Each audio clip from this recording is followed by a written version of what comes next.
Hoag's object stands alone in the cosmic darkness like an impossibly perfect ring floating in an ocean of stars. When astronomer Arthur Hoag first spotted it in 1950, peering through his telescope at Palomar Observatory, he must have wondered if his instruments were playing tricks on him. There, suspended in the constellation Serpens, approximately 600 million light-years from Earth, hung something that seemed to defy every logical expectation about how galaxies should look. A nearly flawless circle of brilliant blue stars surrounded a dense yellow core, with an empty gap of space separating the two components so cleanly that it appeared as though someone had taken cosmic scissors and carefully cut out the middle section of a normal galaxy. For decades, astronomers have gazed at spiral galaxies with their graceful arms curving through space, at elliptical galaxies shaped like cosmic footballs, and at irregular galaxies that seem to have no particular shape at all. These forms made sense within our understanding of gravity, motion, and the fundamental forces that shape the universe. But Hoag's object presented something entirely different, something that challenged the very foundations of galactic formation theory. The ring component measures roughly 120,000 light-years in diameter, making it slightly larger than our own Milky Way, while the yellow core sits in the middle like the bullseye of an astronomical target. Between these two distinct regions lies a gap approximately 20,000 light-years wide, a void so empty and dark that we can see other distant galaxies through it when we peer at Hoag's object with our most powerful telescopes. Imagine standing on a hypothetical planet somewhere in that outer ring of blue stars.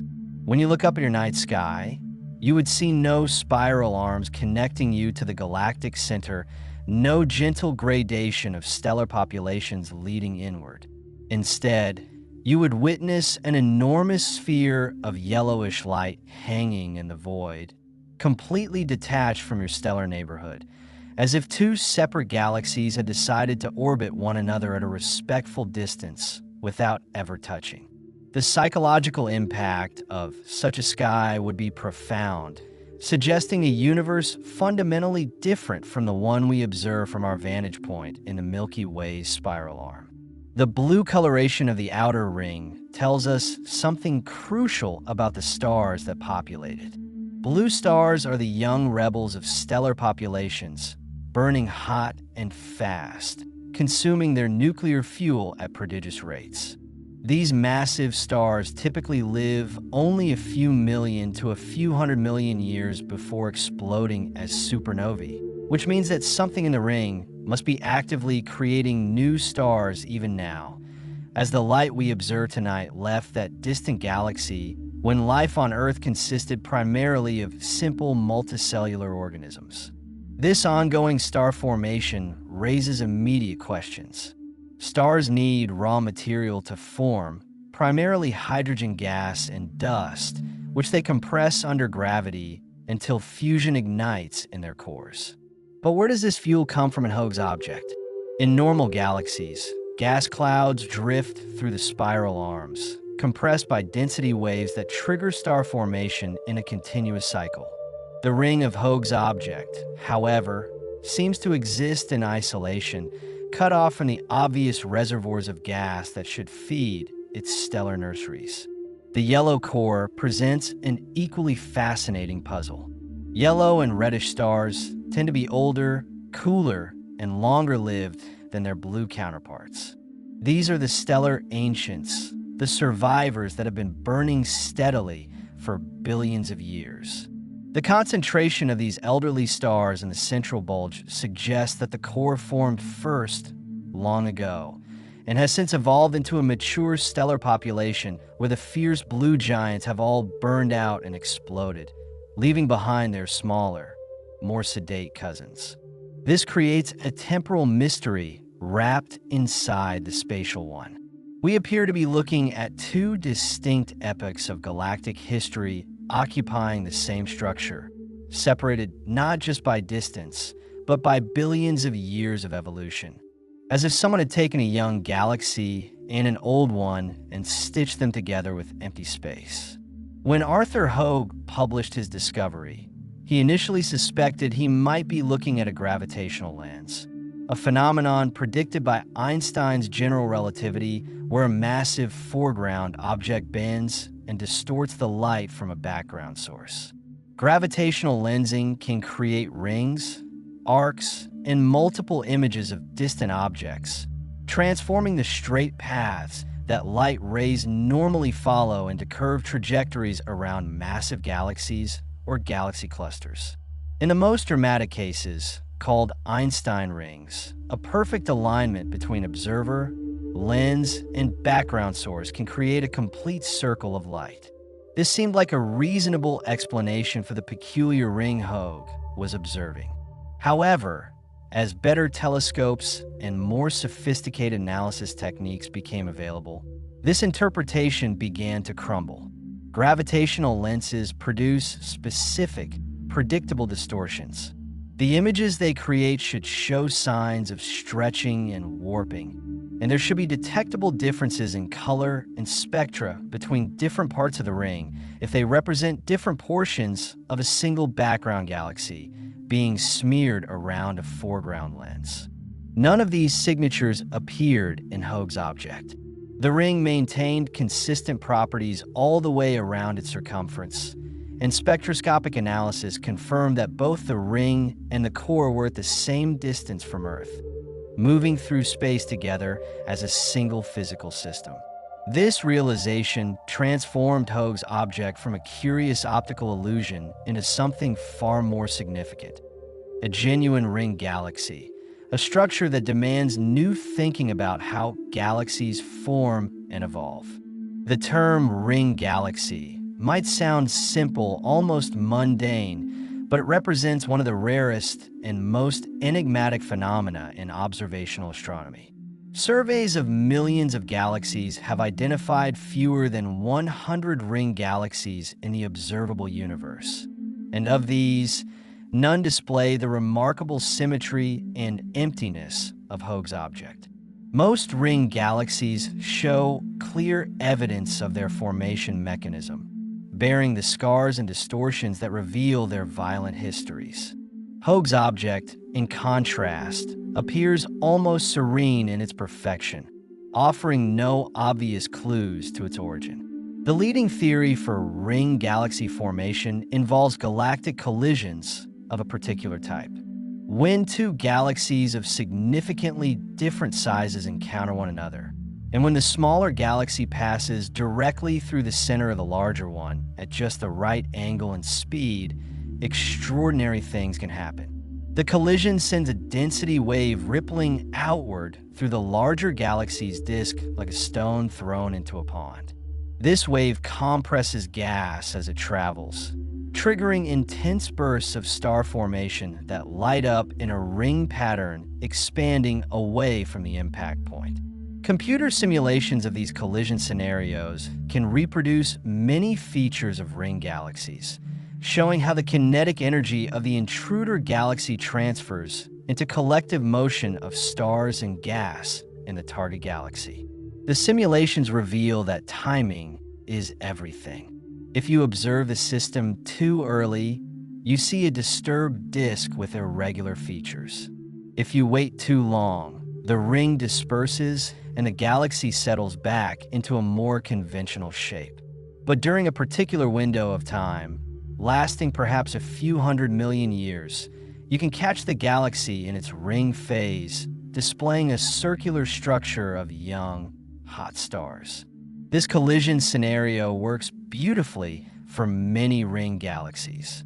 We can often identify the culprit galaxy, the interloper that punched through and triggered the formation of the ring, either still visible near the ring galaxy or retreating from the scene of the cosmic crime.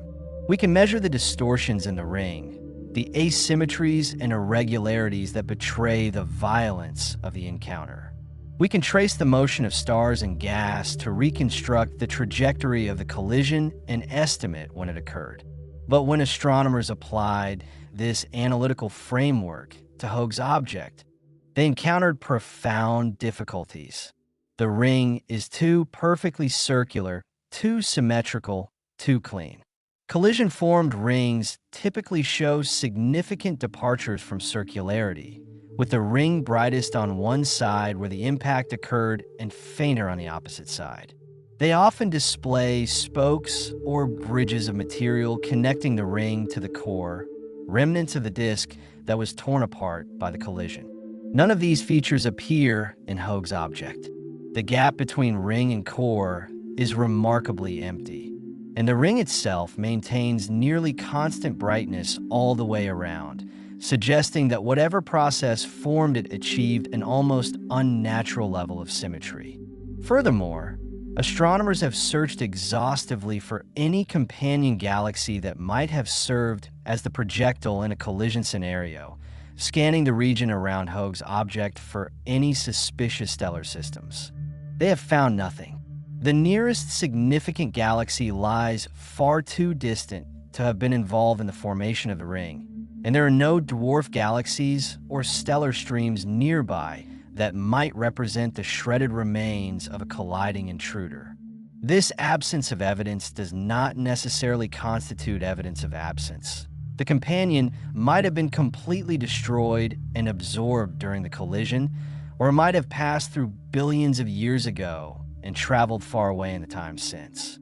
But the cleanliness of the structure and the lack of any disturbed features make this scenario increasingly difficult to defend. Alternative theories have emerged to fill this explanatory vacuum, each attempting to account for the peculiar properties of Hoag's object without invoking the standard collision mechanism. One intriguing proposal suggests that the ring might represent the outer remnant of a bar structure that once existed in the galaxy's center. Barred spiral galaxies, including our own Milky Way, contain elongated structures of stars extending from their cores, and these bars can have profound effects on galactic dynamics. They funnel gas toward the center, trigger starbursts, and redistribute angular momentum throughout the galaxy. Under certain conditions, a bar can dissolve, with some of its stars returning to circular orbits that might, under very specific circumstances, form a ring-like structure. However, this mechanism struggles to explain the extreme separation between Hoag's ring and core, and it provides no clear reason why the ring should be so actively forming new stars while the core appears dormant. Another possibility involves the resonance between different rotational modes in the galaxy. Just as a plucked guitar string vibrates at specific frequencies determined by its length and tension, a rotating galactic disk can support waves at particular radii, determined by its mass distribution and angular momentum. If stars and gas clouds orbit at certain special radii, they can reinforce each other's motions, building up density enhancements that persist over time. This resonance mechanism might concentrate star formation into a ring at a specific radius, while leaving other regions relatively empty.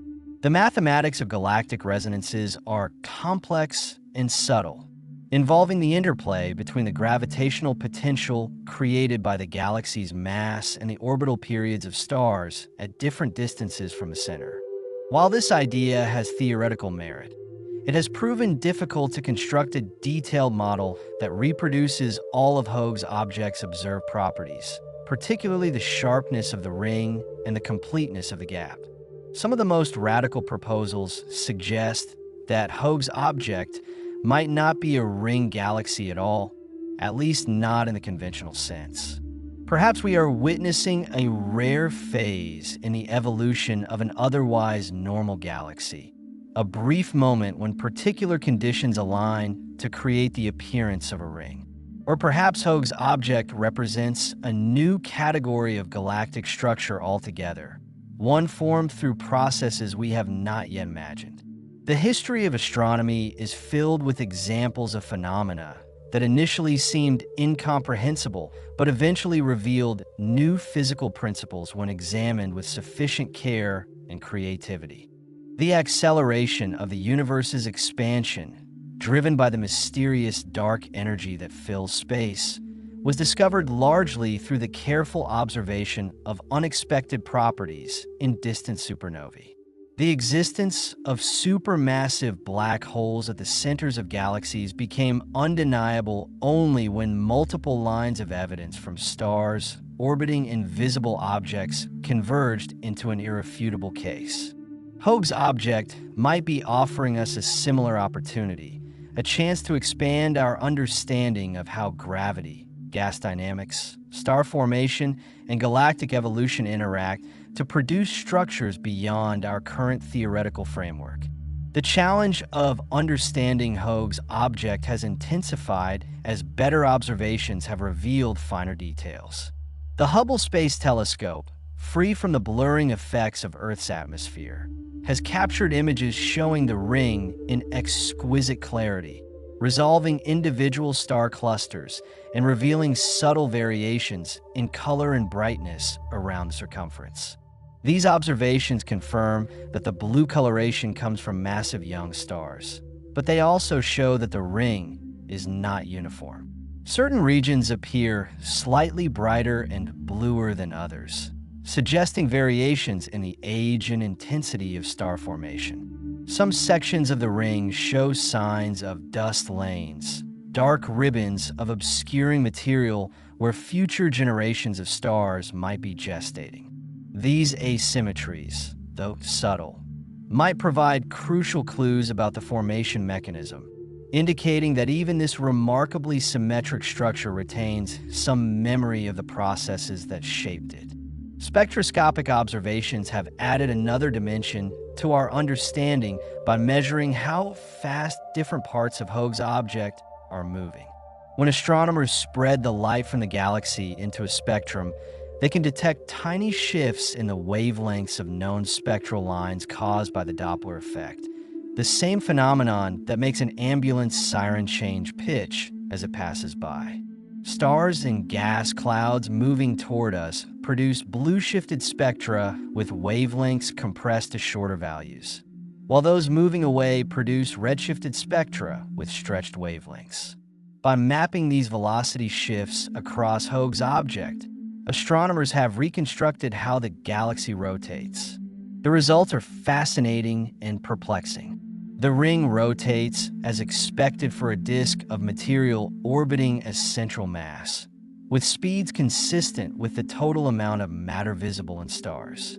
But the rotation curve, the relationship between distance from the center and orbital velocity, shows some peculiar features that do not match simple models.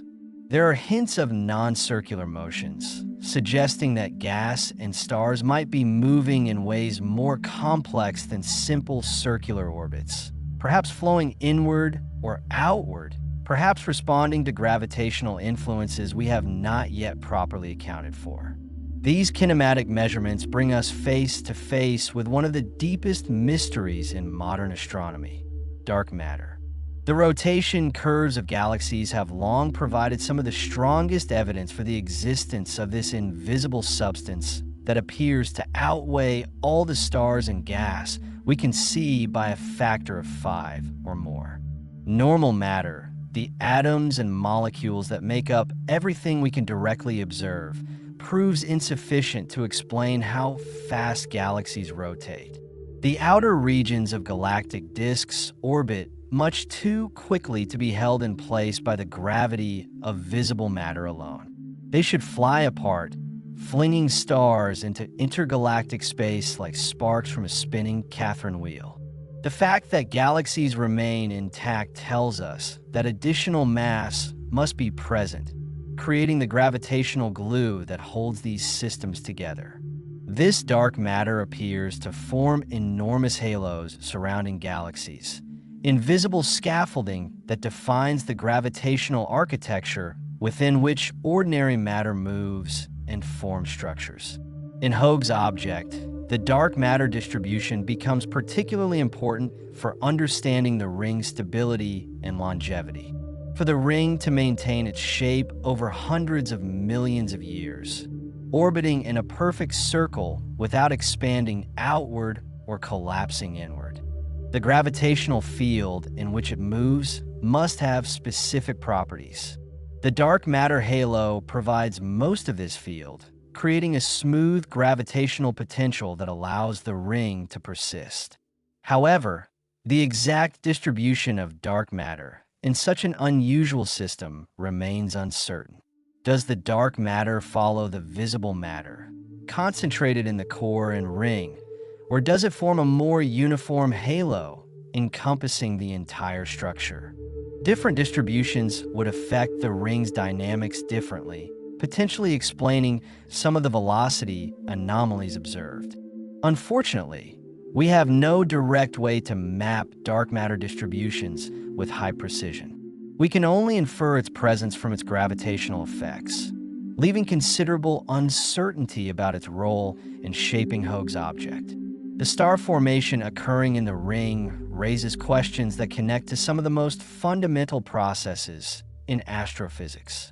Stars do not form in isolation, but emerge from vast clouds of molecular gas, primarily hydrogen in its molecular form, H2, mixed with helium and trace amounts of heavier elements.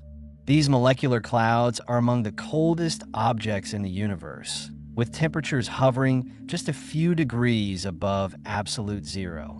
At such frigid temperatures, gas atoms move sluggishly, allowing gravity to overcome the thermal pressure that would otherwise prevent collapse.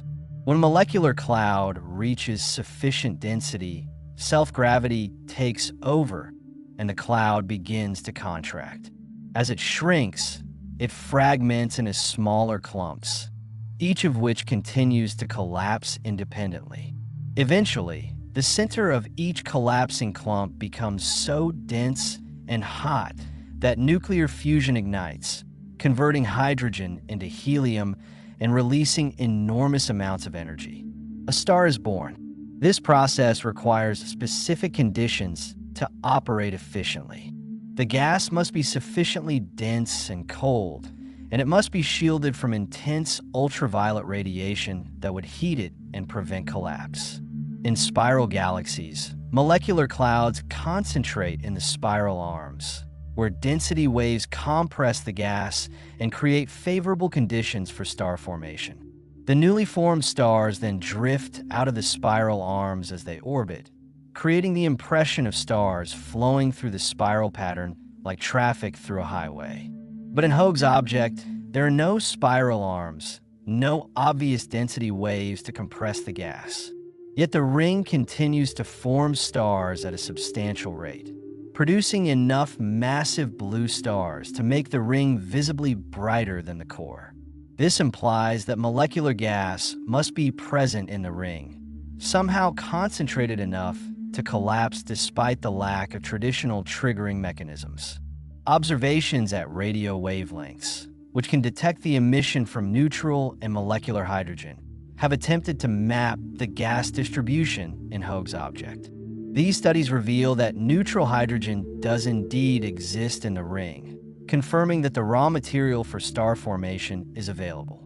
However, the total mass of detected gas appears surprisingly low given the rate of star formation observed. This discrepancy might indicate that some of the gas is in forms difficult to observe, perhaps very cold molecular hydrogen that does not emit strongly at the wavelengths currently being searched, or perhaps warm ionized gas that blends into the background. Alternatively, it might suggest that star formation in the ring is actually winding down, consuming the last reserves of available gas. If true, Hoag's object might be in a transitional phase, and if we could return to observe it 1 billion years from now, we might find that the blue ring has faded as the massive stars have exhausted their fuel and died, leaving behind a more subdued structure of longer-lived smaller stars. The chemical composition of stars in Hoag's object provides another window into its history. When the universe began in the Big Bang, approximately 13.8 billion years ago, it contained almost exclusively hydrogen and helium, with trace amounts of lithium. All the heavier elements, the carbon, nitrogen, oxygen, iron, and everything else that makes up planets and life, have been synthesized inside stars through nuclear fusion and scattered into space when those stars died. This means that the chemical composition of a star reflects the history of star formation and stellar death that preceded its birth. The first generation of stars, forming from pristine primordial gas, contained essentially no heavy elements. Their deaths enriched the surrounding gas with newly created elements, allowing the next generation to form with slightly higher metallicity, the astronomical term for the abundance of elements heavier than helium. This process has continued for billions of years, gradually increasing the metal content of the interstellar medium. By measuring the metallicity of stars and Hoag's object's ring and core, astronomers can probe the history of chemical enrichment in the system. If the ring and core show significantly different metallicities, it would suggest they formed at different times or from different gas reservoirs, providing crucial evidence about the formation mechanism. Preliminary measurements suggest that both components have metallicities comparable to those of typical nearby galaxies, indicating that substantial stellar evolution has occurred throughout the system. The ring stars, despite their youth, have been born from gas already enriched by previous generations of stars, suggesting a complex history of star formation, death, and recycling of material. These measurements remain challenging, requiring detailed spectroscopy to identify weak spectral lines of elements like iron, magnesium, and calcium, and much work remains to be done to fully characterize the chemical makeup of this enigmatic system. The discovery of Hoag's object has led to the identification of several other ring galaxies with similarly peculiar properties, though none quite match the perfection of the original. These Hoag-type ring galaxies share the characteristic of having a detached ring separated from the core by a relatively empty gap, distinguishing them from the more common collision-formed ring galaxies that show obvious signs of disturbance. One particularly remarkable example, cataloged as PGC 6240, appears almost as a smaller twin to Hoag's object, with a yellow core and blue rings separated by a dark gap. Another, known as SDSJ 15174.1.75 plus 01143.3.1, shows a similar structure but with a slightly less perfect ring. The existence of these analogs suggests that whatever process creates Hoag's object is not a unique, one-time cosmic accident, but a phenomenon that can occur under certain repeatable conditions. By studying these related systems, astronomers hope to identify common features that might point toward a unified explanation. Statistical studies of galaxy morphologies have revealed that ring features, while rare in the extreme form displayed by Hoag's object, appear more commonly as partial structures in otherwise normal galaxies. Some galaxies show nuclear rings, star-forming circles around their cores typically associated with bar-driven gas inflows. Others display outer rings or pseudo-rings, partial arcs of enhanced star formation in their outer disks. These structures form through well-understood mechanisms involving resonances and gas flows, and they demonstrate that galaxies have many ways to organize star formation into ring-like patterns. Hoag's object might represent an extreme manifestation of processes that operate more subtly in many galaxies, raising the possibility that understanding this exceptional case could shed light on galactic dynamics more generally. The theoretical framework for understanding galactic structure rests on the interplay between gravity, which tries to pull matter together, and angular momentum, which prevents that matter from simply falling straight toward the center. Every particle of gas or every star in a galaxy possesses angular momentum based on its motion around the galactic center, and this angular momentum must be conserved unless transferred to other particles through interactions. In a typical spiral galaxy, gas and stars orbit in a disk because this configuration allows each particle to maintain its angular momentum while moving in stable orbits. The spiral arms emerge from density waves, patterns that rotate more slowly than the stars themselves, compressing the disk material as they pass and triggering star formation. This elegant picture, refined over decades of theoretical work and observational testing, successfully explains most of what we see in the galactic zoo.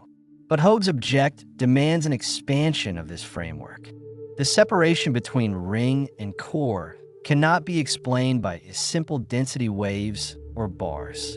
Something must have transported angular momentum in an unusually dramatic fashion, either moving material from intermediate radii both inward toward the core and outward toward the ring, or completely removing material from the gap region.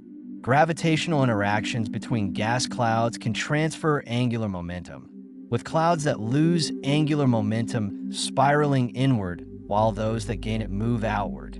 But this process typically operates gradually, producing smooth gradients in density rather than sharp discontinuities.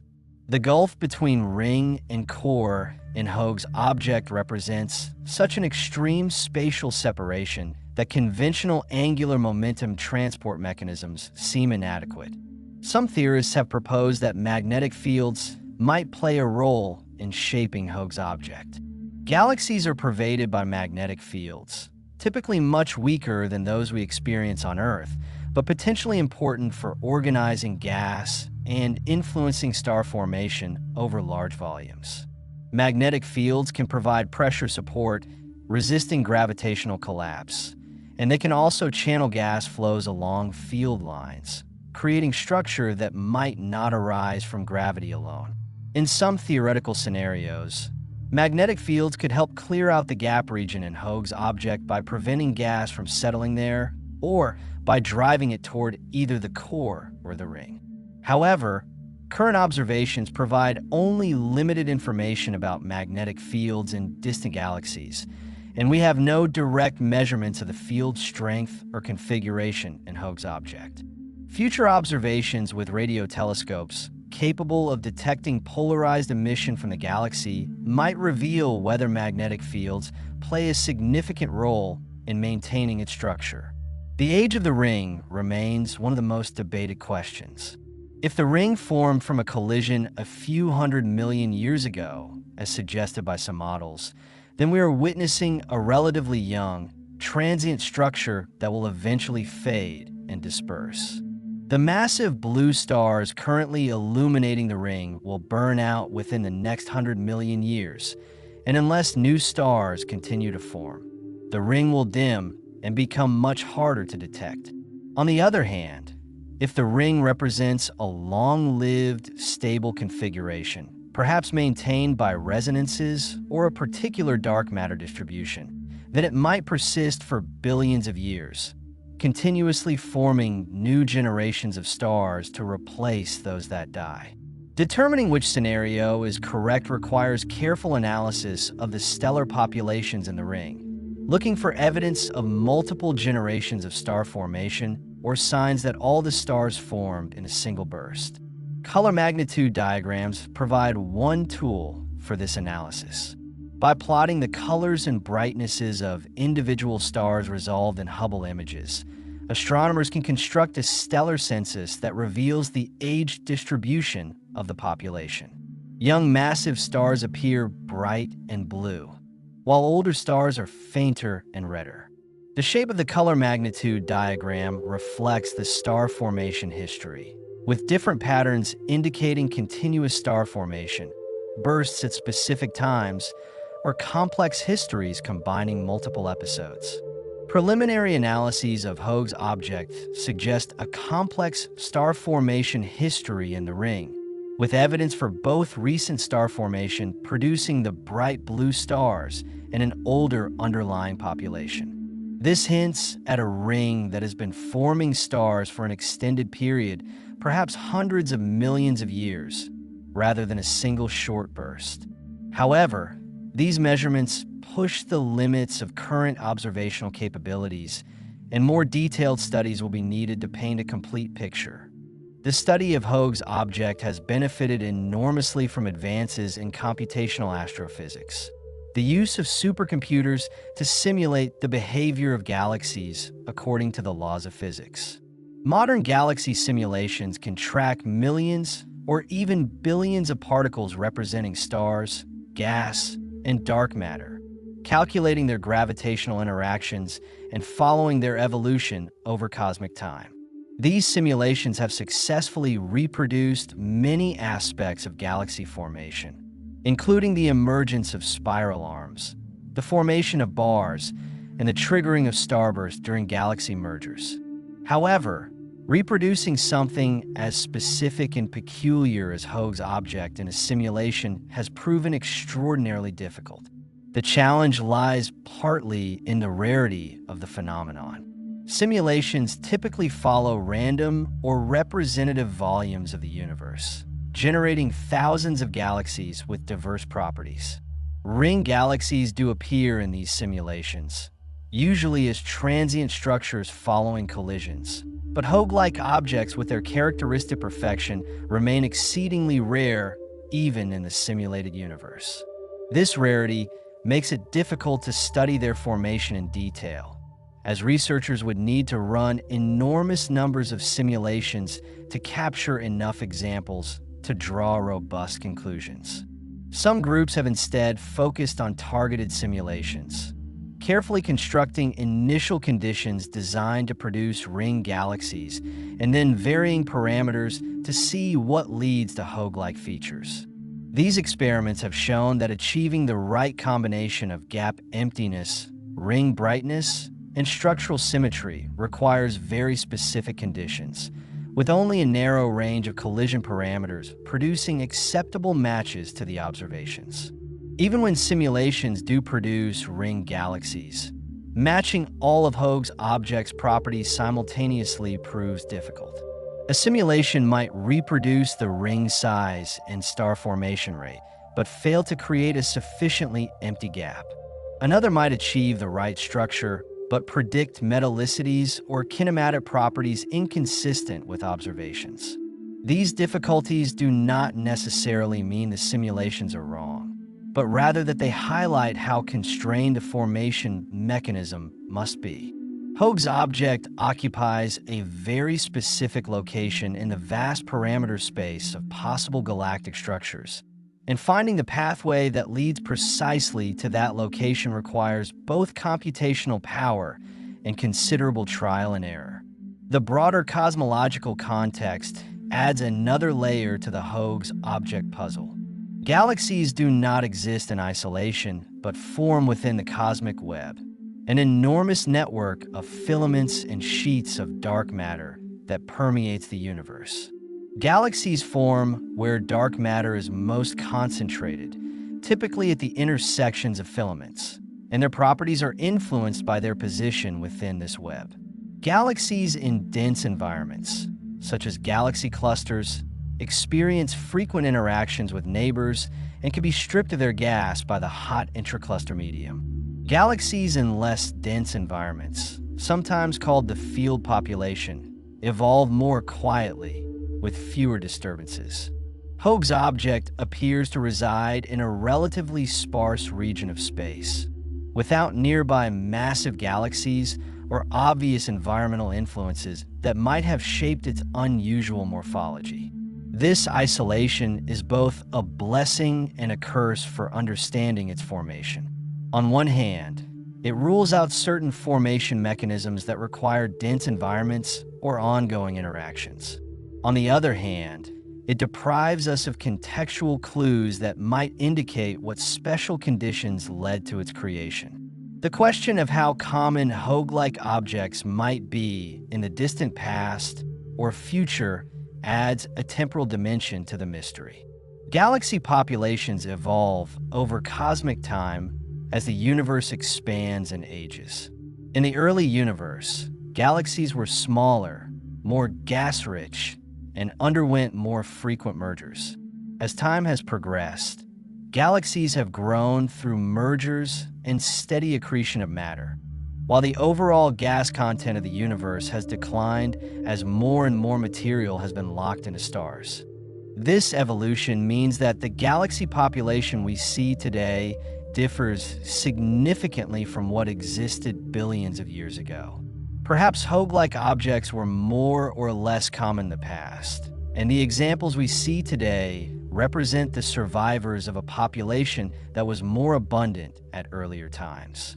Alternatively, perhaps these structures only form at certain epochs when conditions are right, appearing as a specific phase in galactic evolution that most galaxies pass through too quickly for us to catch them in the act. Deep surveys that observe galaxies at various distances, and therefore at different cosmic times due to the finite speed of light, could potentially answer this question by determining whether ring galaxies similar to Hoag's object appear more or less frequently in the past. However, these surveys face significant observational challenges. Hoag's object is already faint and difficult to study in detail despite being relatively nearby in cosmic terms. Similar objects at much greater distances would be even fainter, smaller in angular size, and harder to characterize with confidence. The development of next-generation telescopes, including extremely large ground-based instruments with mirrors 30 meters or more in diameter and advanced space telescopes succeeding Hubble, will be essential for pushing these studies to greater distances and earlier cosmic times. The role of supermassive black holes in shaping Hoag's object deserves consideration. Nearly all large galaxies harbor supermassive black holes at their centers, with masses ranging from millions to billions of times the Sun's mass. Despite their impressive masses, these black holes occupy tiny volumes, typically smaller than our solar system, and they exert their influence through gravity and through the energetic phenomena that occur when matter falls toward them. As gas spirals into a supermassive black hole, it heats to millions of degrees and emits powerful radiation ranging from radio waves to X-rays.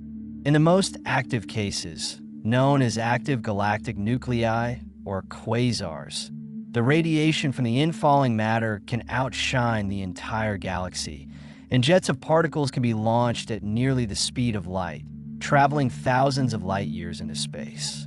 This activity can profoundly affect the surrounding galaxy.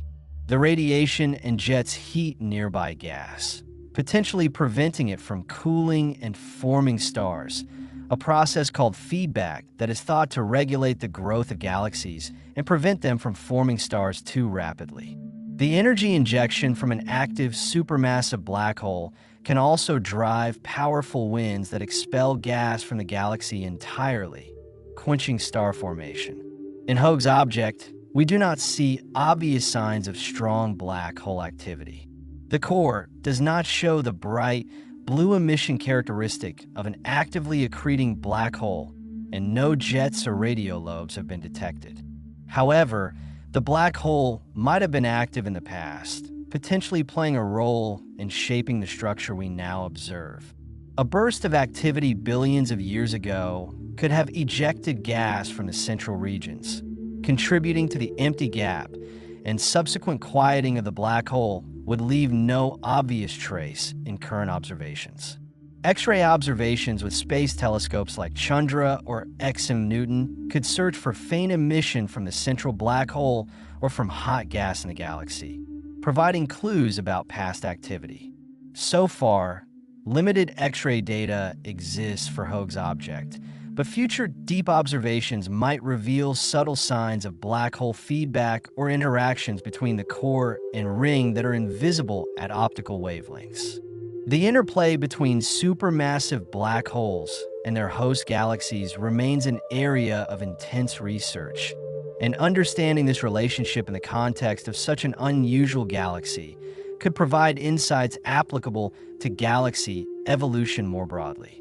Hoag's object also challenges our classification schemes for galaxies.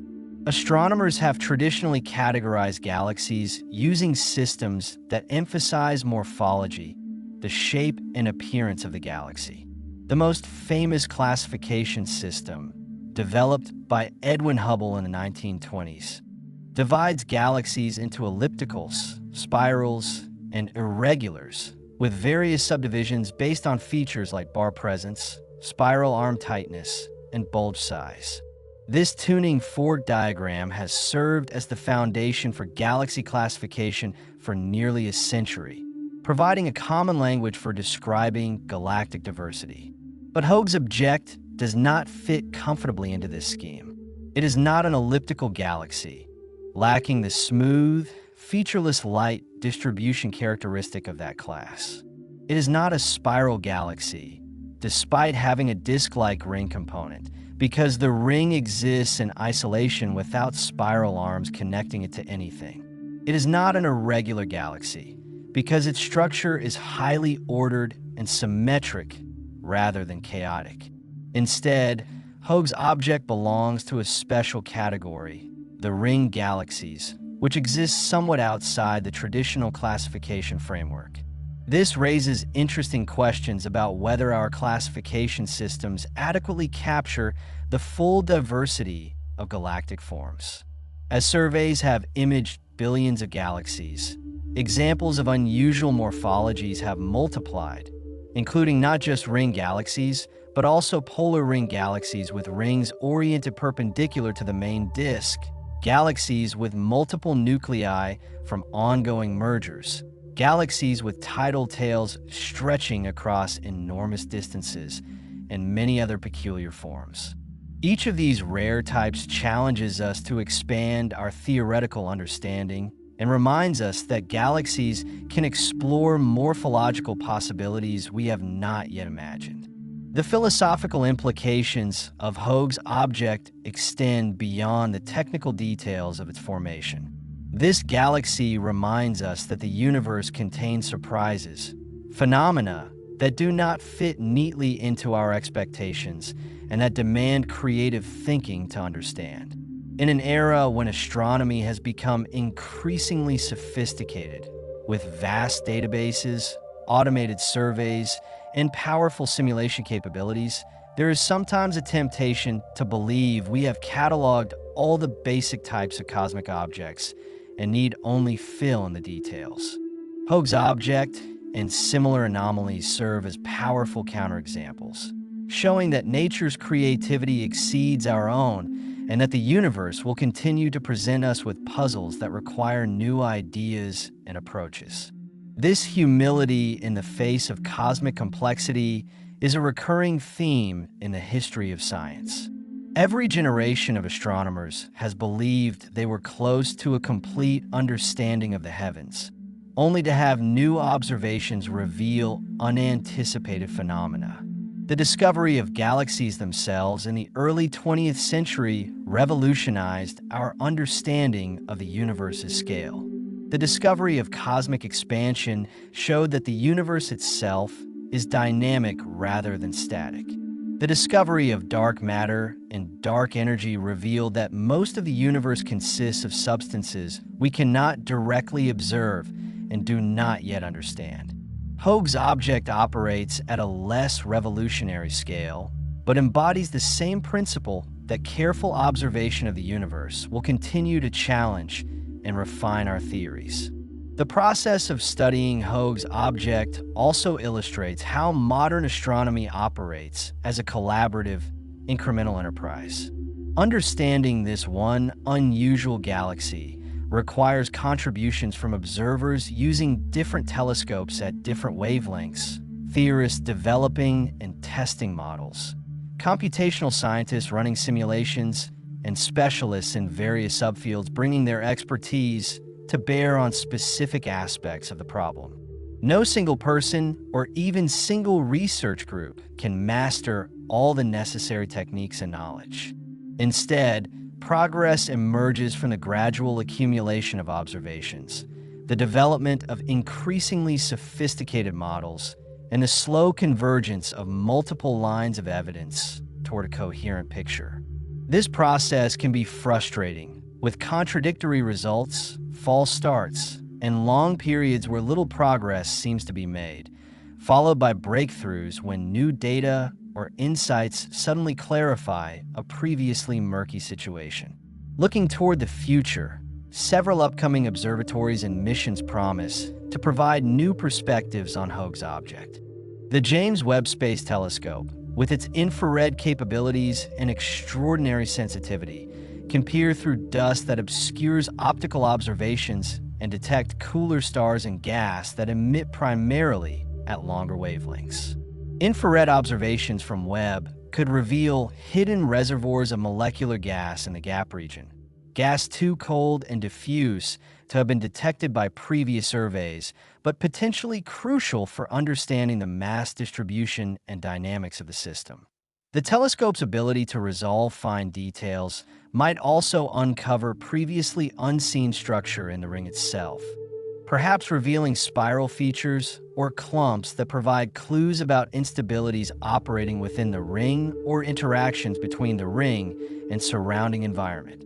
Additionally, Webb's spectroscopic capabilities could measure the metallicity of individual stellar populations with unprecedented precision, allowing astronomers to reconstruct the chemical evolution history of both the ring and core in far greater detail than currently possible. Ground-based, extremely large telescopes now under construction, including the extremely large telescope in Chile with its 39-meter mirror, will provide complementary capabilities with exceptional angular resolution when operating with adaptive optic systems that correct for atmospheric distortion. These instruments will be able to resolve individual star clusters within Hoag's object, measure their ages and compositions directly, and track their motions with exquisite precision.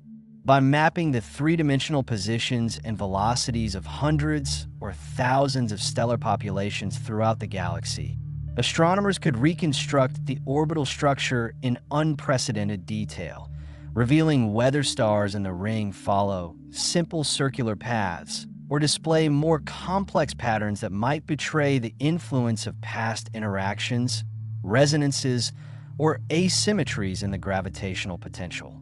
Radio astronomy continues to advance with facilities like the Square Kilometer Array, an international megaproject that will eventually link thousands of radio dishes and millions of antennas across multiple continents to create an instrument of extraordinary sensitivity and resolution. This facility will be able to map the neutral hydrogen distribution in Hoag's object with clarity impossible using current telescopes, tracing even faint wisps of gas that might connect the ring to the core or extend beyond the visible boundaries of the galaxy.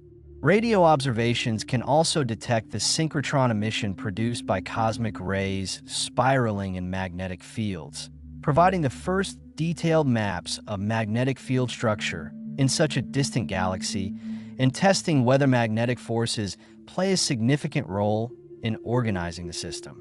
The gravitational wave astronomy revolution, initiated by the detection of merging black holes in 2015, opens yet another window on the universe. While current gravitational wave detectors focus on stellar mass black holes and neutron stars, future space-based instruments like the Laser Interferometer Space Antenna could potentially detect the gravitational waves produced by supermassive black holes merging in distant galaxies. If Hoag's object formed through a collision involving galaxies with massive central black holes, those black holes might eventually spiral together and merge, releasing a burst of gravitational waves that would ripple across the cosmos. Detection of such an event, even billions of years after the initial collision, would provide unique information about the masses and spins of the black holes and confirm the collision scenario in a way no electromagnetic observation could match. Theoretical developments in galactic dynamics promise new insights, even without new observational data. Advances in computational power allow simulations with higher resolution, following individual molecular clouds rather than treating gas as a smooth fluid, and tracking chemical evolution on a star-by-star basis, rather than using statistical approximations.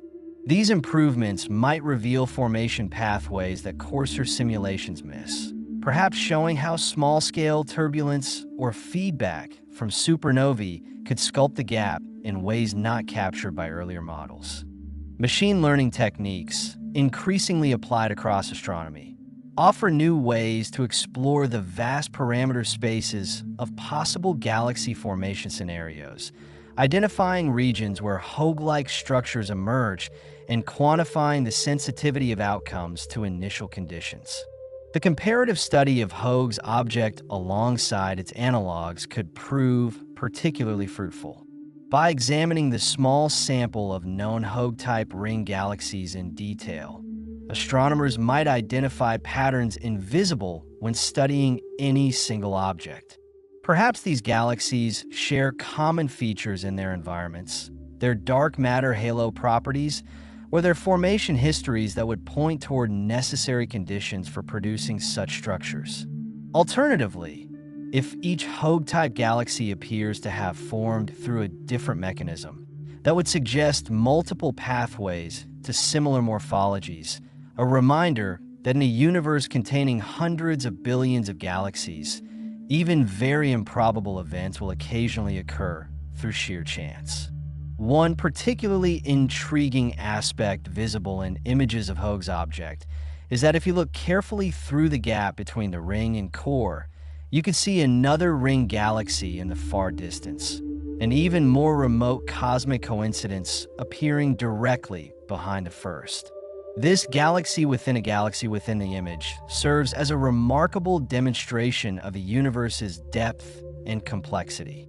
The background ring galaxy lies at a vastly greater distance than Hoag's object itself, its light traveling for perhaps billions of years longer to reach Earth, and its appearance as another ring structure purely by chance creates a visual echo that seems almost impossibly coincidental. This alignment reminds us that when we observe the universe, we see not a single plane, but an infinite progression of structures at all distances, layered one behind another in a cosmic palimpsest. The three-dimensional structure of Hoag's object remains somewhat uncertain despite decades of study. When we observe a distant galaxy, we see only a two-dimensional projection on the sky, collapsing all the depth information into a flat image. We can infer something about the geometry through other means. If the ring is not oriented face onto us, but instead tilted at some angle, we would expect to see an elliptical rather than circular shape, and we would observe systematic velocity patterns with one side of the ring approaching us and the other receding. Current observations suggest that Hoag's object is indeed oriented nearly face-on, with minimal tilt, which explains its remarkable circularity. However, subtle asymmetries in the velocity field hint that the orientation might not be perfectly face-on, raising the possibility that some of the apparent structure results from projection effects rather than the intrinsic three-dimensional arrangement of stars and gas. Understanding the precise geometry matters because different formation scenarios make different predictions about the three-dimensional structure. A collision-formed ring should lie in a plane determined by the orbital plane of the collision, and any residual material from the intruder galaxy might be detectable slightly above or below this plane. A resonance-formed ring might show vertical structure, with stars and gas oscillating above and below the midplane in characteristic patterns. Careful modeling of the observed velocities and brightness distributions could potentially distinguish between these possibilities, but such modeling requires making assumptions about the intrinsic properties of the stellar populations and the distribution of dust, introducing additional uncertainties that must be carefully assessed. The stellar populations within the ring deserve deeper investigation beyond just their ages and metallicities. Different mass stars contribute different amounts to the total light we observe, with massive luminous stars dominating the appearance despite being far less numerous than smaller, fainter stars. By constructing a complete census of the stellar population, from the most massive stars down to the lowest mass stars still capable of sustaining fusion, astronomers could determine the initial mass function for stars forming in the ring. The initial mass function describes the relative numbers of stars born at different masses, and it appears remarkably universal across diverse environments in our own galaxy, suggesting that fundamental physical processes governing star formation operate similarly regardless of local conditions. But does this universality extend to environments as exotic as Hoag's object's ring? If the initial mass function proves different there, it would indicate that something about the conditions in the ring affects the star formation process in fundamental ways, perhaps related to the pressure, temperature, or chemical composition of the gas clouds from which stars condense. The timescale for understanding Hoag's object may extend for decades yet. Astronomy often progresses slowly, constrained by the time required to develop new instruments, observe targets, analyze data, and build theoretical frameworks sophisticated enough to explain the observations. Some astronomical mysteries posed in one generation find resolution only in the next, as new tools and perspectives become available. The nature of quasars puzzled astronomers for years until the realization that they represented supermassive black holes accreting matter at the centers of distant galaxies. The origin of gamma-ray bursts remained mysterious for decades until improved localization and follow-up observations revealed them to be associated with stellar explosions and neutron star mergers at cosmological distances. Hoag's object may follow a similar trajectory, with full understanding emerging only gradually as multiple lines of evidence converge. Meanwhile, the galaxy continues its majestic rotation 600 million light-years away, utterly indifferent to the puzzlement it causes among the astronomers observing it. Stars continue to form in the ring, clouds of gas collapsing under their own gravity to ignite fusion in new stellar cores, adding to the population of luminous blue giants that give the ring its striking appearance. Older stars in the core continue their stately orbits, having circled the galactic center millions of times over billions of years, each following its path through the gravitational landscape shaped by the combined mass of all the other stars, the dark matter halo, and the central supermassive black hole. The galaxy exists in the present moment of cosmic time, but when we observe it, we see it as it was 600 million years in the past, during the Ediacaran period on Earth, when the first complex multicellular life was spreading across the seafloor of our prehistoric oceans. This temporal displacement inherent in astronomical observation adds another layer of complexity to studying Hoag's object. We cannot observe how it changes over time in any direct sense, as even a million years of evolution would manifest as less than 2 years of time delay in the light reaching us, an effect far too subtle to detect. Instead, we must infer its evolutionary trajectory by combining observations of its current state with theoretical models that predict how such a system should evolve forward and backward in time.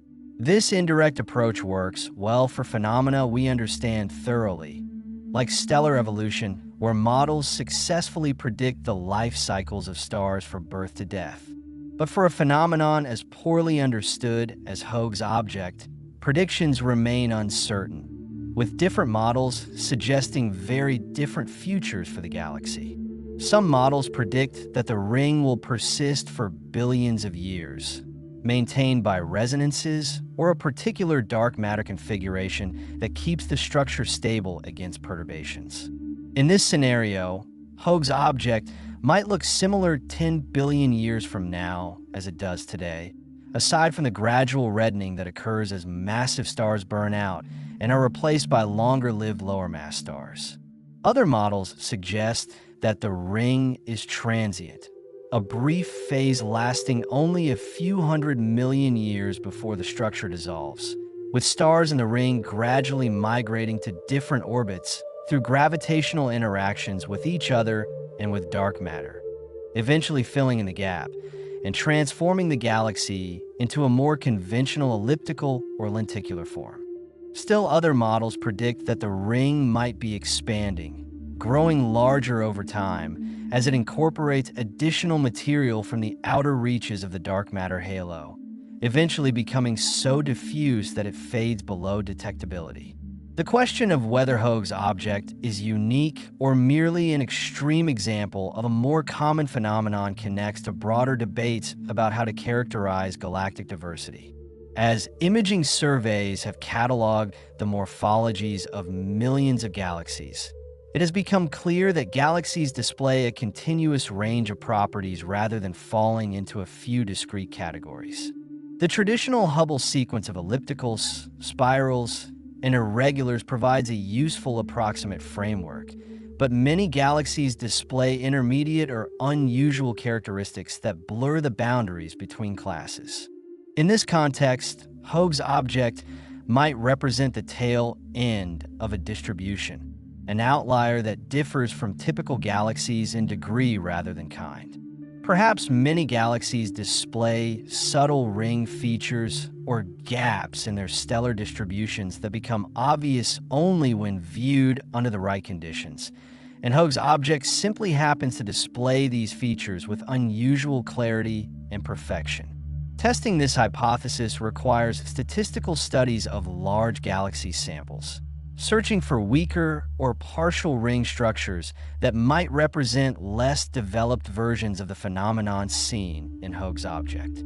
Automated image analysis algorithms, trained to recognize morphological features using machine learning techniques, could scan through millions of galaxy images looking for characteristic signatures of ring or gap structures. Preliminary studies along these lines have identified numerous galaxies with ring-like features, confirming that such structures appear more common than once thought, though most examples show less dramatic separation between ring and core than Hoag's object displays. The distribution of ring properties, from subtle to extreme, could provide crucial constraints on formation mechanisms, as different theories predict different frequency distributions for rings of various strengths and perfections. The energy budget of Hoag's object provides another analytical angle. Star formation requires energy to compress and heat gas clouds, and it releases energy through stellar winds, supernovae, and radiation from young stars. This cycle of energy injection and dissipation shapes the interstellar medium and regulates how rapidly a galaxy can convert its gas into stars.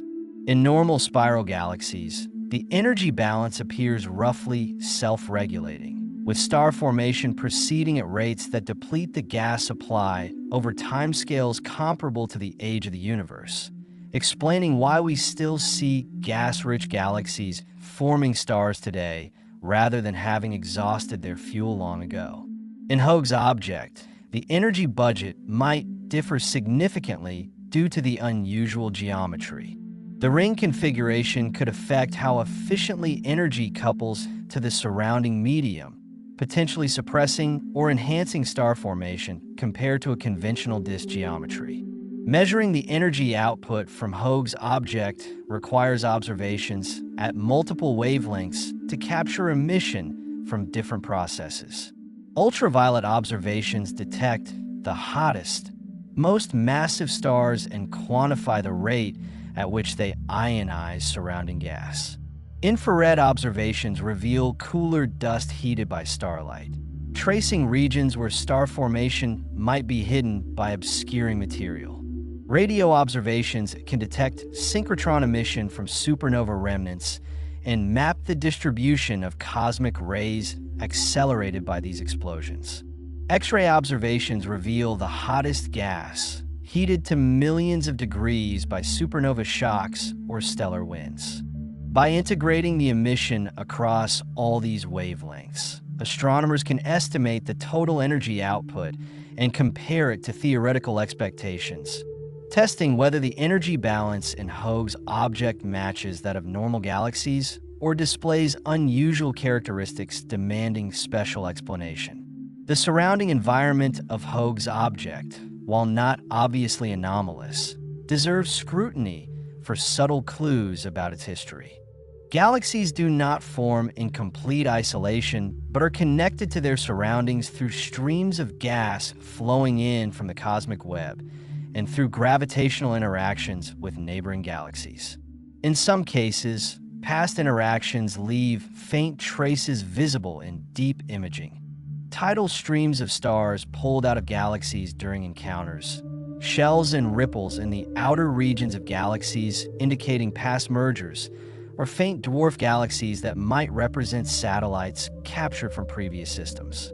Ultra-deep imaging of the region around Hoag's object, pushing to surface brightnesses far fainter than the galaxy itself, could potentially reveal such features if they exist.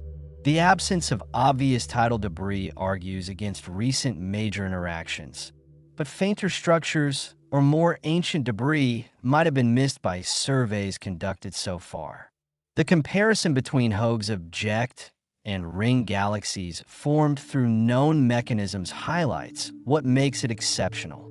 When two galaxies collide to form a ring galaxy, the process typically leaves multiple signatures, asymmetries in the ring corresponding to the impact point and the direction for which the intruder came, bridges or spokes of material connecting the ring to remnants of the original disk, a disturbed or offset nucleus, and often a visible companion galaxy representing the intruder itself. Many ring galaxies discovered in surveys show most or all of these features, making their origin clear. The Cartwheel Galaxy, perhaps the most famous example after Hoag's object, displays an obvious companion galaxy nearby and shows pronounced asymmetries and spokes connecting its ring to its core. Other ring galaxies show similarly unambiguous signs of their violent histories. Hoag's object lacks these telltale signs, suggesting either that it formed through a different mechanism or that a collision occurred under such special circumstances and so long ago that the expected signatures have faded or were never prominent. If a collision did create Hoag's object, it would need to have been extraordinarily symmetric, with the intruder passing almost exactly through the center of the target galaxy at nearly perpendicular angles to minimize asymmetries. The intruder would need to have been completely destroyed and absorbed, leaving no visible remnant, and enough time would need to have passed for the ring to settle into a regular, symmetric configuration.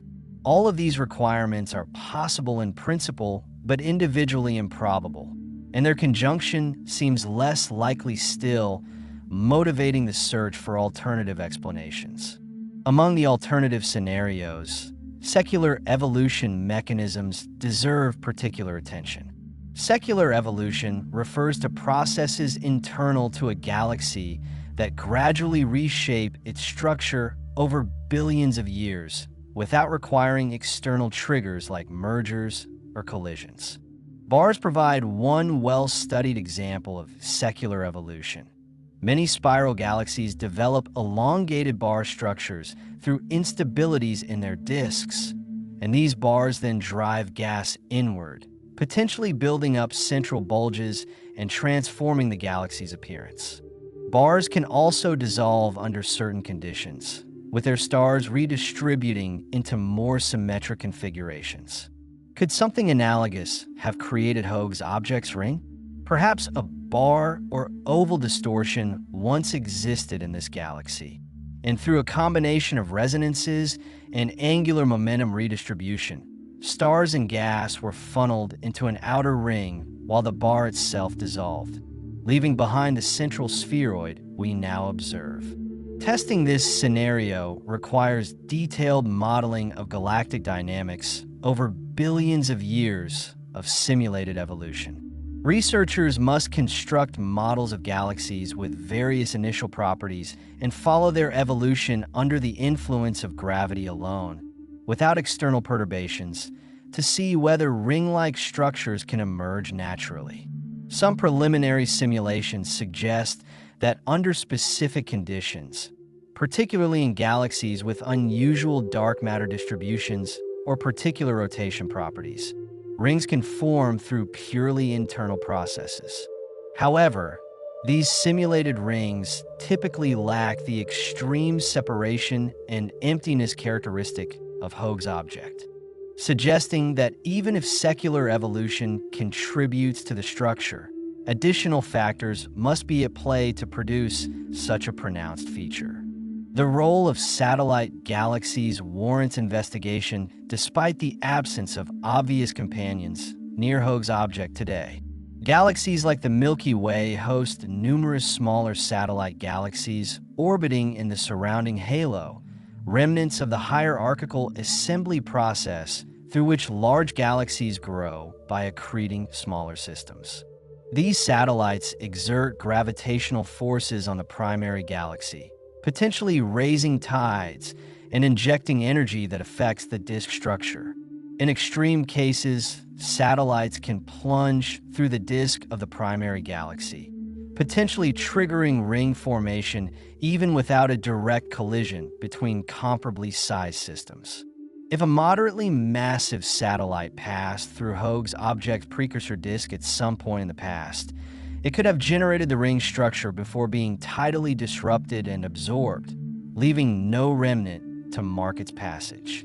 The timescale for this disruption and assimilation depends on the satellite's initial mass and orbit, but could be short enough that no trace would remain visible today. Searches for faint satellites around Hoag's object using deep imaging could test this possibility, though detecting such objects at a distance of 600 million light-years challenges even the best telescopes. Dwarf galaxies that would be easily visible orbiting the Milky Way or Andromeda become extremely faint at cosmological distances, requiring long exposure times and careful image processing to distinguish from background objects and noise. Nevertheless, statistical studies of satellite populations around galaxies at similar distances have proven feasible with dedicated surveys, and applying similar techniques to Hoag's object might reveal previously undetected companions that could provide clues to its history. The chemical evolution of Hoag's object links its observable properties to the cosmic cycle of matter through stars. Every generation of stars enriches the interstellar medium with newly synthesized elements, gradually building up the inventory of heavy elements available for forming subsequent generations of stars and planets. Different elements originate in different stellar environments. Carbon, nitrogen, and oxygen are produced primarily in the cores of massive stars and dispersed by stellar winds and supernovae, while iron comes predominantly from type I supernovae occurring when white dwarfs in binary systems accrete enough matter to explode. Detailed abundance measurements of multiple elements in Hoag's object could potentially distinguish between different enrichment histories, revealing whether the ring and core have experienced similar or distinct cycles of star formation and element production. Such measurements require high-resolution spectroscopy to resolve individual spectral lines of various elements, a demanding observational task for a galaxy as distant and faint as Hoag's object. Integrated light spectroscopy, which combines light from many stars into a single spectrum, can provide overall metallicity estimates, but struggles to reveal the subtle abundance patterns that encode detailed histories. Ideally, astronomers would like to measure abundances in individual bright stars or star clusters within the ring and core, comparing their chemical fingerprints directly.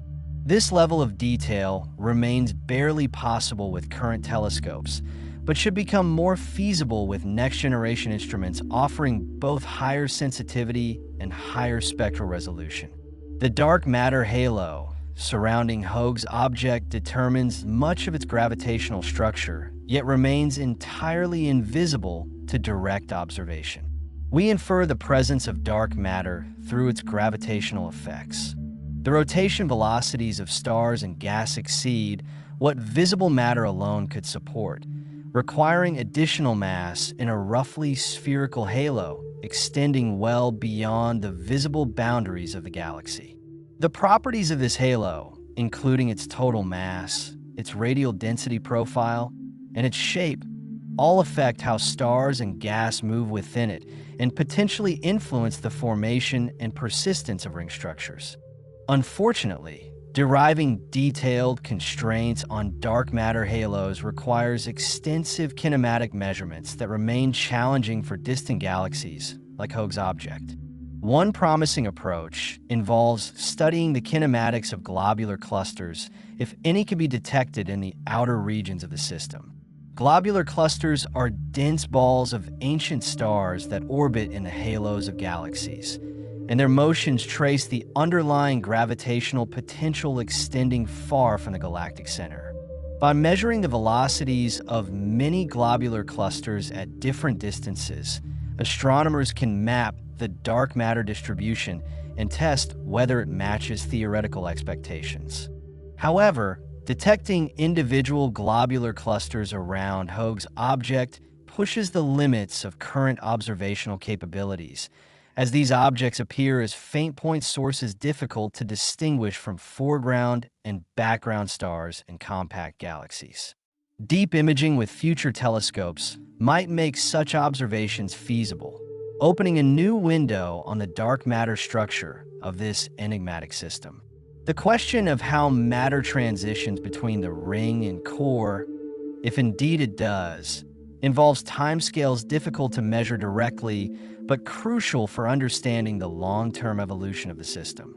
Stars born in the ring will remain there for their lifetimes unless gravitational interactions slowly alter their orbits, a process called dynamical friction when massive objects are involved, or simply orbital migration for individual stars. Gas might flow more readily between regions, driven by viscosity, magnetic fields, or gravitational torques, potentially carrying angular momentum and allowing material to spiral inward or be flung outward. The timescale for orbital mixing depends sensitively on the density of matter and the strength of gravitational perturbations. In densely populated regions like galactic centers, stars interact frequently enough that their orbits randomize over timescales of hundreds of millions of years, gradually erasing memory of their initial configurations. In the sparse environment of Hoag's object's gap, interactions occur far less frequently, potentially allowing the empty region to persist for many billions of years without significant refilling. Numerical simulations can estimate these timescales by following test particles in realistic gravitational potentials and tracking how long they maintain their initial orbital characteristics before scattering into different regions.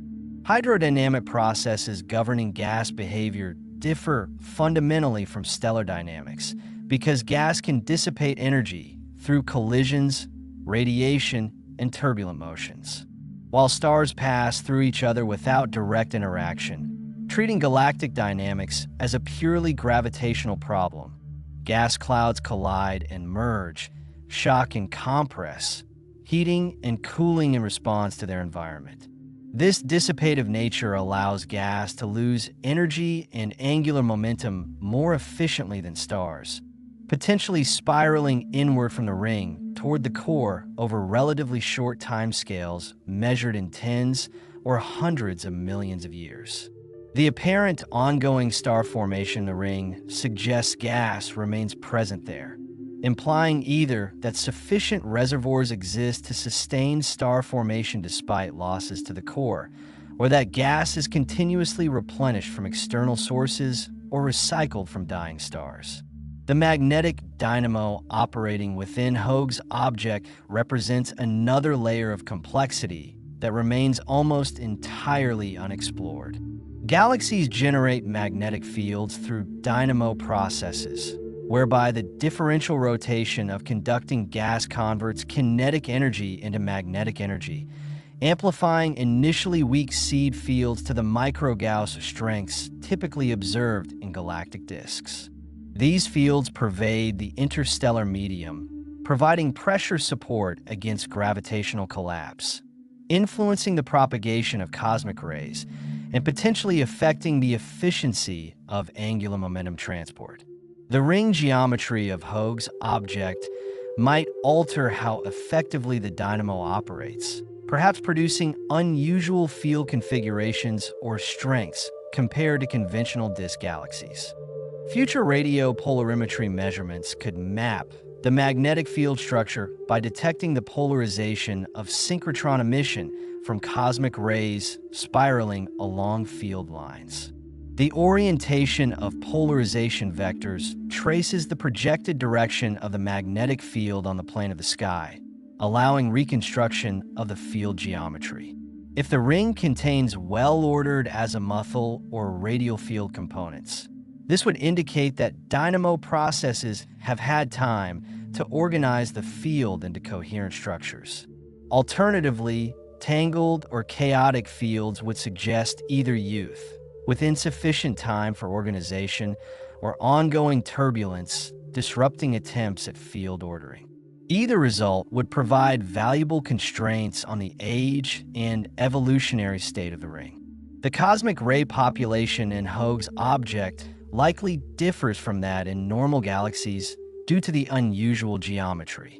Cosmic rays, high-energy particles primarily consisting of protons and atomic nuclei accelerated to relativistic speeds, are produced predominantly in supernova remnants where shock waves transfer energy to charged particles. Once accelerated, cosmic rays diffuse through the galaxy, guided by magnetic fields and occasionally scattered by magnetic irregularities, creating a roughly uniform bath of energetic particles. In normal disk galaxies, cosmic rays produced in the disk remain largely confined there, with some leaking into the halo over timescales of millions of years. In Hoag's object, cosmic rays produced in the star-forming ring might more easily escape into the surrounding halo due to the absence of a continuous disk to confine them, potentially reducing the cosmic ray pressure in the ring and altering the dynamics of the interstellar medium. The infrared emission from dust grains offers diagnostic information about physical conditions and stellar populations. Dust grains, microscopic particles composed primarily of carbon and silicates, absorb ultraviolet and visible light from stars and re-radiate this energy at longer infrared wavelengths determined by the grain temperature. Hot dust near luminous young stars glows at shorter infrared wavelengths around a few microns, while cooler dust in the diffuse interstellar medium emits at longer wavelengths of tens to hundreds of microns. By measuring the spectral energy distribution of infrared emission across this wavelength range, astronomers can determine the dust temperature distribution and total dust mass, providing insights into the interstellar environment and the intensity of starlight heating the dust. Observations with infrared space telescopes like Spitzer and Herschel have provided preliminary characterizations of dust in Hoag's object, confirming its presence in the ring and detecting both warm and cool components. However, these observations lacked the spatial resolution to map the dust distribution in detail or to separate contributions from different regions. Future observations with facilities like the James Webb Space Telescope will resolve the ring into multiple spatial elements, revealing how dust is distributed relative to the stellar populations and whether significant dust exists in the gap or core regions where it might have been missed by optical observations. The question of whether planets exist around stars in Hoag's object remains entirely speculative, but philosophically intriguing. If planets formed around stars in the ring, their skies would display the remarkable sight of the detached yellow core hanging in the heavens, a concentrated sphere of ancient starlight surrounded by emptiness before the scattered blue-white stars of the home ring become visible. The development of life and intelligence in such a system, should it occur, would give rise to cosmological understanding profoundly different from our own. Early astronomers on such a world might struggle to comprehend the relationship between the isolated core and their stellar neighborhood, perhaps initially interpreting them as separate structures or failing to recognize them as parts of a single gravitational system. The metallicity of gas from which planets form influences their composition and potentially their prevalence.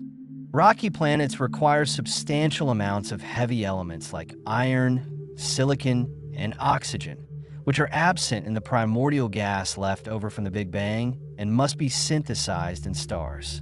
Observations suggest that planet formation efficiency increases with metallicity, with metal-rich stars more likely to host planetary systems, particularly the massive gas giants easiest to detect with current techniques. If Hoag's object contains metallicity comparable to nearby galaxies, as preliminary measurements suggest, then its stars should form planets at similar rates, populating the ring with planetary systems whose ultimate fates will include dispersal into interstellar space when their parent stars exhaust their fuel and explode. The stellar mass function in Hoag's object's ring determines the relative numbers of stars at different masses, a distribution that fundamentally shapes galactic evolution by determining how rapidly mass is returned to the interstellar medium and how much energy is injected by stellar processes. Low-mass stars, the vast majority by number, live for billions or even trillions of years, locking up their mass for timescales exceeding the current age of the universe. High-mass stars, though rare, dominate the energy budget through their prodigious luminosities and violent deaths, enriching the interstellar medium with heavy elements and injecting mechanical energy through winds and supernova explosions. The balance between these populations determines whether a region forms stars sustainably over many gigayears or exhausts its gas supply in a burst lasting only hundreds of millions of years. Measuring the stellar mass function requires careful modeling of stellar populations combined with photometry across multiple wavelengths to break degeneracies between age, metallicity, and mass distributions. The integrated light from an unresolved stellar population reflects contributions from all stars weighted by their individual luminosities, with massive luminous stars dominating despite their scarcity. Sophisticated population synthesis models can fit observed colors and spectra with theoretical predictions for different mass functions, though uncertainties remain substantial, particularly regarding the prevalence of low-mass stars that contribute little light but potentially significant mass. Future observations resolving individual massive stars or star clusters in Hoag's object would provide more direct constraints, allowing reconstruction of the mass function from first principles rather than through statistical inference. The nucleosynthetic yields from stars in Hoag's object feed back into the interstellar medium through multiple channels. Massive stars shed mass continuously through powerful stellar winds driven by radiation pressure, ejecting material enriched with products of nuclear burning in their cores. When these stars eventually exhaust their nuclear fuel, they explode as core collapse supernovae, ejecting their outer layers at velocities of thousands of kilometers per second and synthesizing additional heavy elements in the explosion itself. Lower mass stars evolve more quietly, swelling into red giants and pulsating, gradually ejecting their envelopes as planetary nebulae that enrich the surrounding medium more gently. The most massive stars may collapse directly to black holes without explosive ejection, effectively removing their nucleosynthetic products from circulation. The relative contributions of these different pathways depend on the stellar mass function and the star formation history. A population dominated by massive stars will rapidly enrich its environment, but also rapidly deplete its gas supply and fill the interstellar medium with supernova remnants and hot shock gas. A population skewed toward lower masses evolves more slowly, with enrichment occurring gradually as stars of successively lower mass reach the end of their main sequence lifetimes. The current composition of Hoag's object reflects the integrated history of these processes over billions of years, encoding information about past star formation rates and stellar populations that can be partially reconstructed through careful analysis. The structural stability of Hoag's object over cosmic time depends on whether the ring exists in a state of equilibrium or represents a transient configuration slowly evolving towards some other form. Equilibrium structures resist perturbations, with restoring forces returning the system to its initial state after disturbances. Non-equilibrium structures evolve continuously, with their appearance at any given time depending on when they formed and how long they have been evolving. Ring structures can be either equilibrium or non-equilibrium, depending on the formation mechanism and the nature of the supporting forces. A ring maintained by resonances might represent a long-lived equilibrium configuration, while a ring formed by a collision that sent a density wave propagating outward represents a transient snapshot of ongoing evolution. Distinguishing between these possibilities observationally proves challenging because both scenarios can produce similar appearances at the current epoch. However, detailed dynamical modeling might reveal subtle indicators. Equilibrium rings should display velocity patterns consistent with stable circular orbits, with minimal radial motions and symmetry about the galactic center. Transient rings might show evidence of expansion or contraction, with systematic radial velocities indicating material moving away from or towards some central point. Current velocity measurements lack the precision to detect such subtle signatures unambiguously, but future observations with improved spectral resolution and spatial coverage might resolve this question. The interaction between Hoag's object and the intergalactic medium surrounding it occurs at such low densities that direct detection remains beyond current capabilities. Yet this interaction potentially influences the galaxy's long-term evolution. The space between galaxies is not truly empty, but contains tenuous ionized gas at temperatures ranging from tens of thousands to millions of degrees, left over from the Big Bang and enriched by material ejected from galaxies. As galaxies move through this medium, they experience ram pressure from the gas they encounter, potentially stripping gas from their outer regions. Galaxies in dense environments like clusters experience strong ram pressure stripping that can completely remove their gas and quench star formation. Hoag's object, residing in a relatively sparse region, likely experiences weak ram pressure, but over billions of years, even gentle forces can produce cumulative effects. The absence of a continuous disk in Hoag's object might actually protect it from ram pressure stripping compared to conventional disk galaxies. The gas in the ring is already orbiting at high velocity, and the ring's elevated position above what would be the disk plane in a normal galaxy means there is less surface area exposed to external pressure. Conversely, the gap region provides a channel through which external gas might more easily penetrate toward the galactic center, potentially feeding the core or altering the mass distribution in ways that affect the ring's stability. These interactions operate so slowly and subtly that detecting them requires extremely sensitive observations of faint emission from hot gas, a regime where current X-ray telescopes struggle to achieve sufficient sensitivity at the distance of Hoag's object. The stellar kinematics in the core of Hoag's object encode information about its formation and evolutionary history through the detailed patterns of how stars move.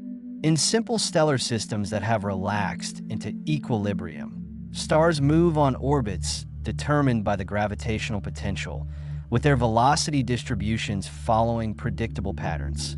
More complex systems, particularly those built up through mergers or shaped by bars and other asymmetries, retain kinematic signatures of these events in the form of stellar streams, velocity anisotropies, or counter-rotating populations.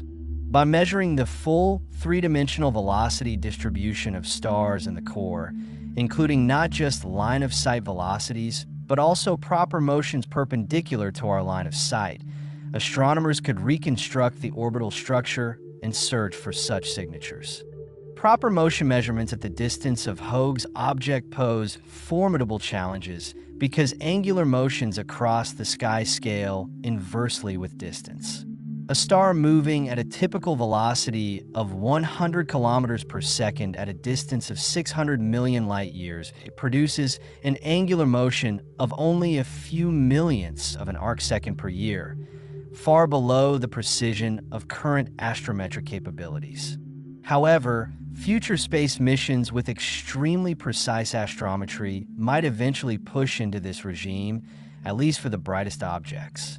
More immediately accessible are line-of-sight velocity measurements, which can be obtained through spectroscopy and already provide valuable constraints on the dynamical state of the core. The central supermassive black hole in Hoag's object, almost certainly present given the ubiquity of such objects in massive galaxies, has a mass that can be estimated from the properties of the core even without detecting emission from the black hole itself. The mass of central black holes correlates tightly with properties of the surrounding stellar bulge, particularly the velocity dispersion of stars. This relationship, established through detailed studies of nearby galaxies where black hole masses can be measured directly through the motions of stars or gas clouds in the gravitational sphere of influence, allows indirect mass estimates for distant black holes. Applying this scaling relationship to Hoag's object's core suggests a black hole mass of order tens to hundreds of millions of solar masses, typical for a galaxy of this size.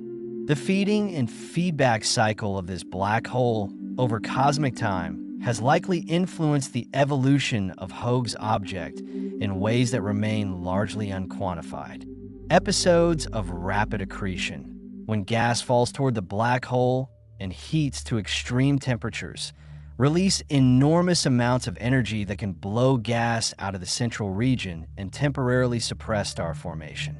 The core's yellow color and apparently old stellar population suggest that star formation ceased there long ago, possibly due to black hole feedback removing or heating the gas supply.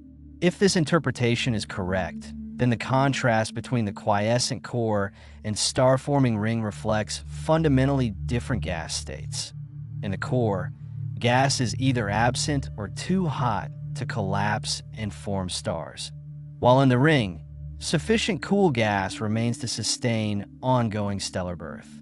The prospect of observing Hoag's object with future gravitational wave detectors adds an entirely new dimension to potential investigations.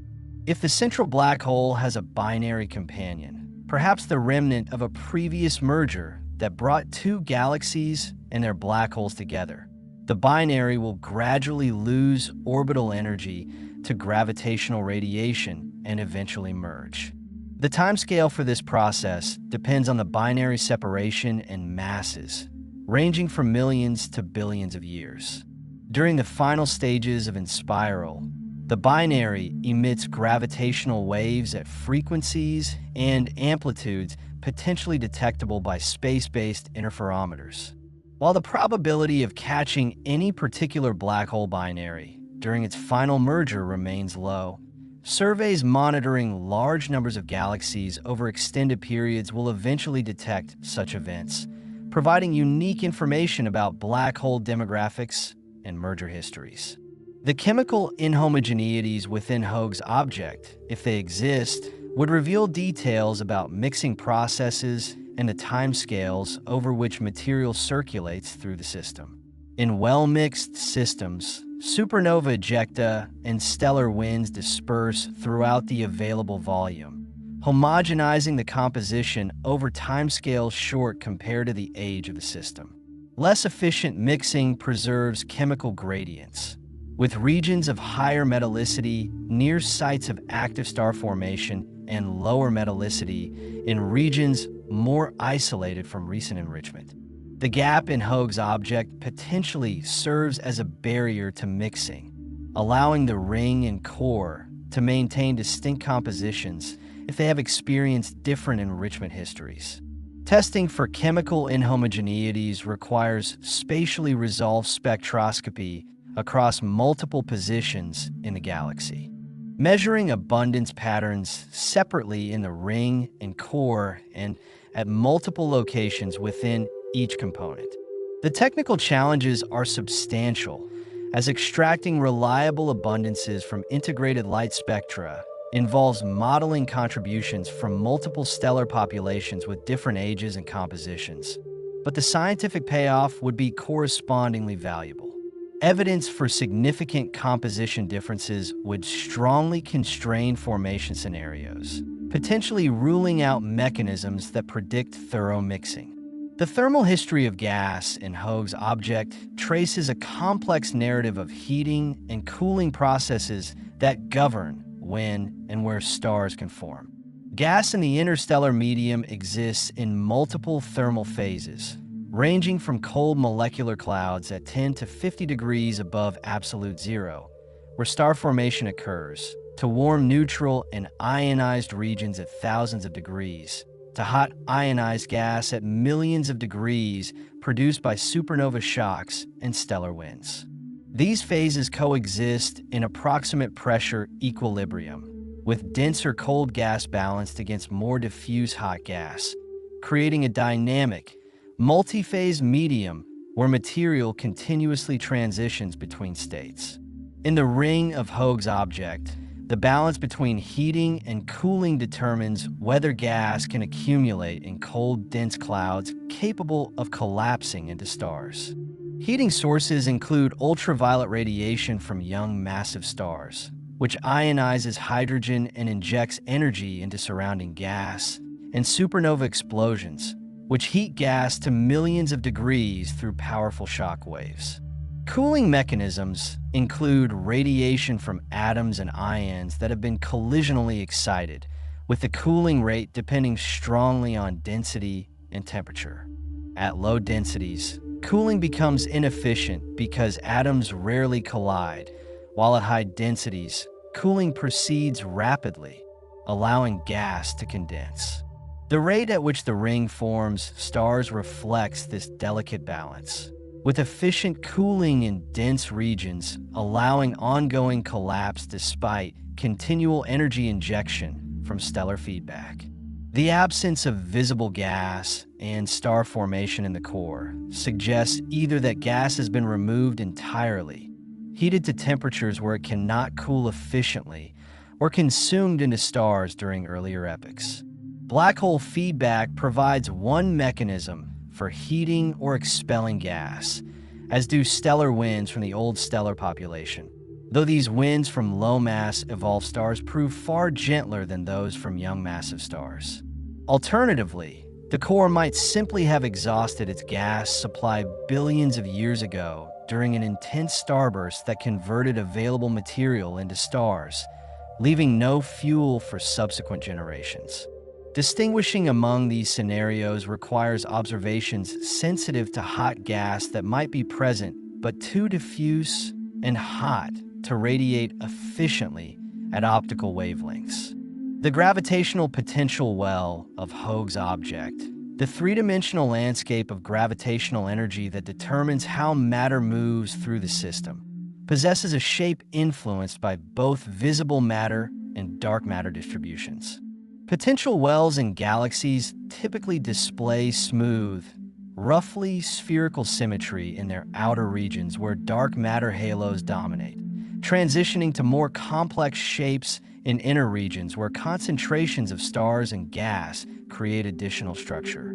The ring and gap in Hoag's object might correspond to specific features in the potential, perhaps a local maximum or plateau that discourages material from settling at intermediate radii, or a resonance that preferentially concentrates matter at the ring radius. Reconstructing the potential from observations requires combining multiple data types. Rotation velocities provide information about the circular velocity curve, which relates directly to the mass enclosed at each radius, while vertical motions of stars above and below the midplane constrain the potential gradient perpendicular to the plane. The stellar density distribution contributes to the potential but also responds to it, creating a self-consistency requirement that complicates the analysis. Sophisticated modeling techniques can iteratively solve for potential shapes consistent with all available observations, though degeneracies and uncertainties limit how precisely the potential can be determined, particularly in regions where observational constraints are sparse or ambiguous. The angular momentum content of Hoag's object influences its morphology as fundamentally as its mass distribution. Angular momentum, the rotational equivalent of linear momentum, cannot be created or destroyed within an isolated system, only redistributed among components.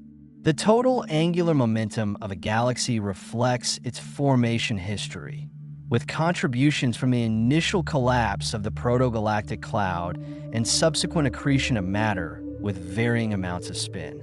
Material with high specific angular momentum settles into extended disk configurations, while low angular momentum material sinks toward the center, explaining the coexistence of disk and bulge components in many galaxies. The ring of Hoag's object contains stars and gas with substantial angular momentum, evidenced by their rapid orbital motion at large distances from the center. This high angular momentum prevents material from spiraling inward despite gravitational attraction, maintaining the ring at its current radius. The gap might represent a region where material with intermediate angular momentum has been removed or prevented from accumulating, though the mechanism for this selective removal remains unclear. Collisions can redistribute angular momentum dramatically, with tidal forces extracting it from one component and transferring it to another. But as previously discussed, Hoag's object shows few signs of the asymmetries expected from recent violent interactions. The stellar feedback processes operating in the ring couple the evolution of individual stars to the collective properties of the interstellar medium. When massive stars form, they begin affecting their environment almost immediately through ionizing radiation that creates expanding bubbles of hot gas around them. As they age, stellar winds accelerate, ejecting mass at velocities of thousands of kilometers per second and sweeping up surrounding material into shells. Finally, when they explode as supernovae, they inject enormous amounts of energy and momentum into the interstellar medium in a fraction of a second, creating blast waves that propagate outward for millions of years, compressing and heating gas over vast volumes. These feedback processes regulate star formation by creating turbulence, heating gas, and potentially driving material out of the galaxy entirely. In regions of intense star formation, feedback can become so powerful that it disrupts the molecular clouds from which stars are forming, quenching further star formation until the region settles and gas can reaccumulate.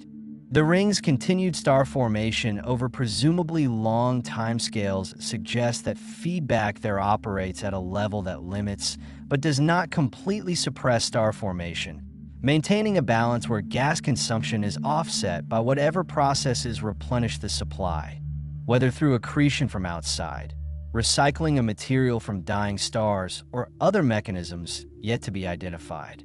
The dust properties in Hoag's object reveal information about the composition and processing history of solid material. Interstellar dust grains form in the atmospheres of evolved stars and in supernova ejecta, condensing from gas phase elements as material cools.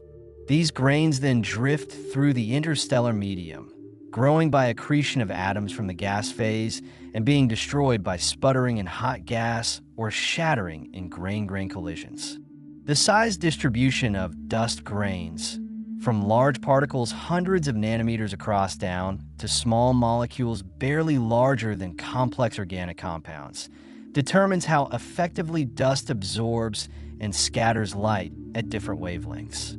Observations of dust extinction, the dimming and reddening of starlight passing through dusty regions, constrain the grain size distribution and composition. In Hoag's object, dust lanes visible in high-resolution images suggest the presence of sufficient dust to affect observations, though the overall dust content appears modest compared to some nearby galaxies. This relative lack of dust might reflect either a low dust production rate, perhaps due to lower metallicity limiting the availability of elements needed to form dust, or efficient dust destruction, possibly through exposure to harsh radiation fields in the star-forming ring or through grain shattering in turbulent gas motions. The stellar orbits threading through Hoag's object follow paths determined by the combined gravitational influence of all matter in the system.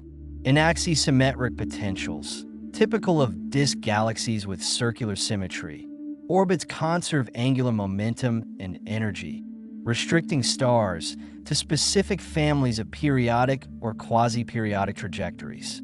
More complex potentials, including those with bars, spiral arms, or other asymmetries, support more diverse orbital families, including chaotic orbits that wander unpredictably through large volumes. The degree of orbital complexity in Hoag's object depends on how axisymmetric the true potential is, something difficult to determine given that we observe only a two-dimensional projection. Stars in the ring likely follow nearly circular orbits, their paths taking them repeatedly around the core at constant radius. Those small epicyclic motions superimposed on the circular motion create gentle radial and vertical oscillations. Stars in the core may follow more complex orbits, potentially including radial plunges through the center and box orbits that reach both large and small radii, without completing simple circular loops. The orbital structure encodes the dynamical history. Systems built up through mergers often contain stars on very elongated orbits inherited from the merging progenitors, while systems that evolved more quietly display predominantly circular orbits characteristic of material that's settled into equilibrium configurations. The chemical evolution models for Hoag's object must account for the flow of material through the system over cosmic time, tracking how gas is converted into stars, how stars return enriched material to the interstellar medium, and how fresh gas might be accreted from outside. Simple closed-box models, which assume no material enters or leaves the system, predict a monotonic increase in metallicity as each generation of stars enriches the gas for which the next generation forms. More realistic models include gas infall, which dilutes the metallicity by adding pristine low-metallicity material, and outflows, which remove gas and can preferentially carry away metals if winds are selective about what material they entrain. Fitting chemical evolution models to the observed metallicities in Hoag's object requires assumptions about the star formation history, the yields of different stellar types, and the rates of infall and outflow. Multiple combinations of parameters can produce similar final metallicities, creating degeneracies that limit the constraints obtainable from current data. However, measurements of additional chemical abundances beyond overall metallicity can break some degeneracies. Ratios like oxygen to iron or nitrogen to oxygen vary depending on which stellar populations dominate the enrichment, with massive stars contributing different abundance patterns than lower mass stars or type, i.e. supernovae. Future spectroscopic observations measuring multiple elements could therefore provide much stronger constraints on the formation and enrichment history. The timescales governing different processes in Hoag's object span an enormous range, from the crossing time for light to traverse the system, measured in hundreds of thousands of years, to the dynamical time for stars to complete orbits, measured in hundreds of millions of years, to the age of the universe itself. Understanding which processes dominate at different times requires comparing these characteristic timescales. Processes operating on timescales much shorter than the system's age have likely reached equilibrium or steady states, while processes operating on longer timescales may still be actively evolving, with the system's current appearance representing a snapshot of incomplete evolution. The orbital period at the ring radius, estimated from the rotation velocity and radius, amounts to several 100 million years, meaning that stars currently in the ring have completed only a few dozen orbits since the ring formed if it is several billion years old, or perhaps only a handful of orbits if it formed more recently. This limited number of orbital cycles affects how thoroughly the ring has settled into its current configuration. Systems allowed to orbit many times smooth out initial irregularities through phase mixing, as stars with slightly different orbital periods gradually spread around the ring. But systems with fewer orbits may retain more structure and asymmetry, reflecting their formation conditions. The secular evolution of Hoag's object through processes like dynamical friction, which causes massive objects to lose orbital energy and spiral inward through gravitational interactions with surrounding matter, operates on even longer timescales, potentially exceeding the age of the universe for objects of stellar mass. However, if the ring contains massive star clusters or concentrations of dark matter, these could experience measurable orbital decay over billions of years. Similarly, the evaporation of stars from the system through two-body relaxation, in which close gravitational encounters between stars occasionally impart sufficient energy to one star to unbind it from the galaxy, operates extremely slowly in systems as massive as Hoag's object, requiring times far exceeding the current age of the universe to significantly affect the stellar population. The prospect of detecting individual supernovae in Hoag's object presents both observational challenges and scientific opportunities. Supernovae, the explosive deaths of massive stars, briefly outshine entire galaxies, making them visible across enormous distances. Time domain surveys that repeatedly image the same regions of sky, searching for transient events, have discovered thousands of supernovae in distant galaxies, providing data on explosion physics and using certain types of supernovae as standardized candles for measuring cosmic distances. A supernova occurring in Hoag's object would almost certainly occur in the ring, where massive stars capable of exploding reside, rather than in the quiescent core. Detecting and studying such an event would provide unique information about the stellar populations and interstellar environment. The light curve, the time history of the supernova's brightness, depends on the progenitor star's mass and structure and on how the explosion interacts with surrounding material. Spectra taken during the event reveal the composition of ejected material and constrain explosion mechanisms. Follow-up observations months to years after the explosion can detect the supernova remnant, the expanding shell of hot gas and accelerated particles, providing information about the energy of the explosion and the density of surrounding gas. However, the probability of catching a supernova during its brief visibility in any particular galaxy remains low, requiring either dedicated monitoring or fortunate timing when surveys happen to image the galaxy during an event. The comparison between Hoag's object and theoretical predictions from cosmological simulations provides a test of our understanding of galaxy formation in the broader context of cosmic structure formation. Modern cosmological simulations follow the evolution of representative volumes of the universe from shortly after the Big Bang through billions of years of cosmic time, tracking how quantum fluctuations in the initial conditions grow into galaxies, clusters, and the cosmic web. These simulations successfully reproduce many statistical properties of the galaxy population, including the abundance of galaxies at different masses, the correlation between galaxy properties and environment, and the cosmic star formation history. However, reproducing rare objects like Hoag's object in such simulations requires running extremely large volumes to obtain sufficient statistics on uncommon phenomena. Most cosmological simulations follow volumes containing thousands to millions of galaxies. But if Hoag-like objects occur at a frequency of 1 in 10,000 or less, many simulations will contain few or no examples.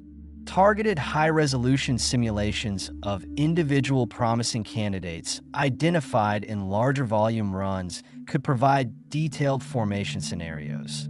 But such targeted studies require substantial computational resources and have so far focused on more common galaxy types. As computational power continues to increase, extending detailed simulations to rare outliers like Hoag's object will become increasingly feasible.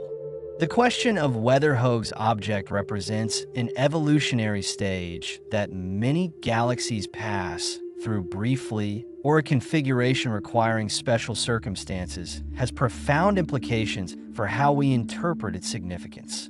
If the ring structure represents a short-lived phase following specific trigger events, occurring in perhaps 1% of galaxies at some point in their lifetimes, but lasting only a few hundred million years, then the rarity of observed ring galaxies simply reflects the brevity of the phase rather than the improbability of the triggering conditions. Conversely, if only galaxies with very unusual properties can form such structures, and those structures persist for billions of years once established, then the rarity reflects fundamental constraints on galaxy properties rather than timing. Distinguishing these scenarios requires understanding both the formation mechanism and the longevity of ring structures, questions that remain incompletely answered despite decades of study. The distribution of ring galaxy properties provides some clues. If all ring galaxies showed similar characteristics, suggesting a common evolutionary sequence, this would support the transient phase interpretation, while a wide diversity of properties might indicate multiple formation pathways or long-lived structures shaped by their individual circumstances. Current observations suggest some diversity among ring galaxies, with Hoag's object occupying an extreme end of the distribution in terms of symmetry and gap prominence. But more systematic surveys and detailed characterizations are needed to establish robust patterns. The possibility that Hoag's object has undergone multiple major transformations in its history, perhaps forming initially as a conventional disk galaxy, experiencing a collision or instability that created a ring, and potentially destined to evolve into yet another morphological form, illustrates the dynamic nature of galactic evolution. Galaxies are not static structures, but continually evolving systems responding to internal processes and external influences.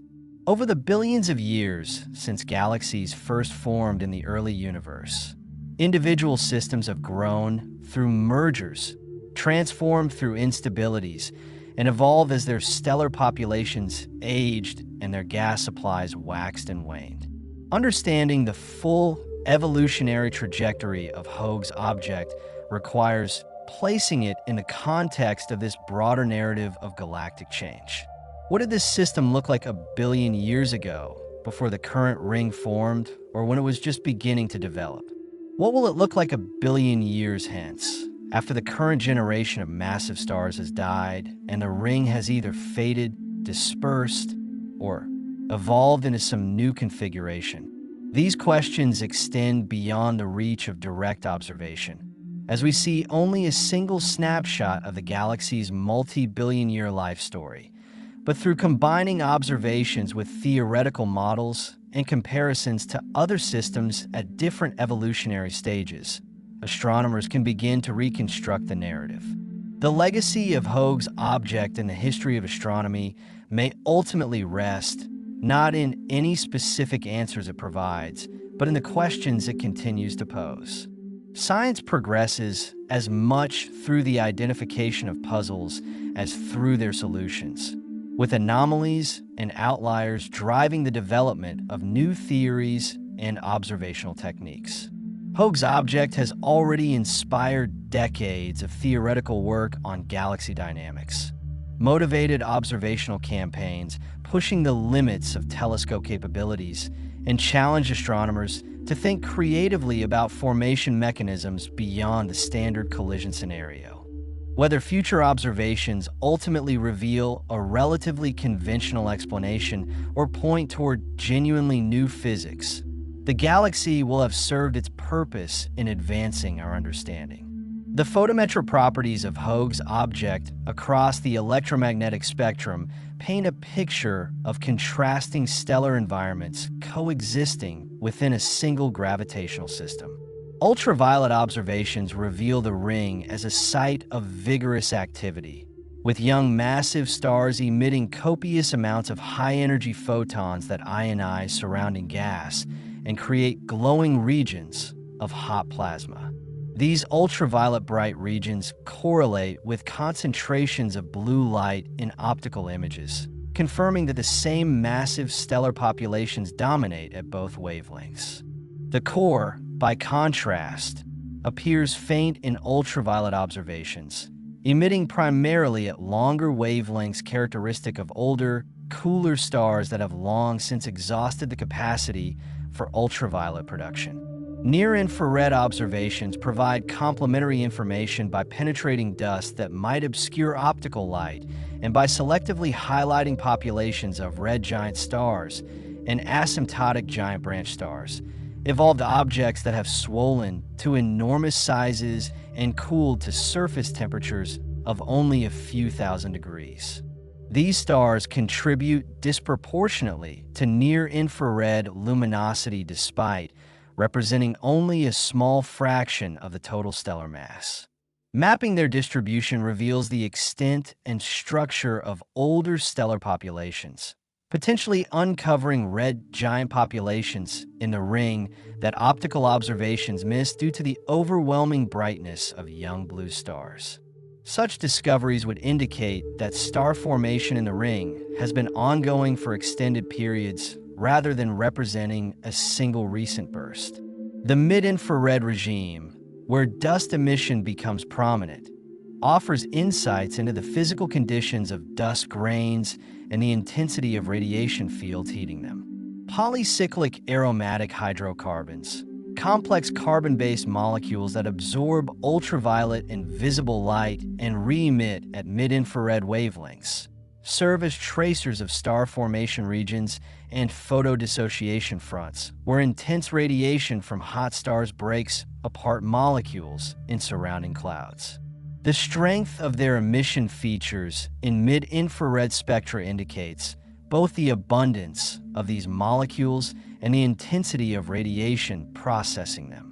In Hoag's object, detecting and mapping polycyclic aromatic hydrocarbon emission would reveal the detailed structure of star-forming regions within the ring and quantify the energy balance between stellar heating and gas cooling.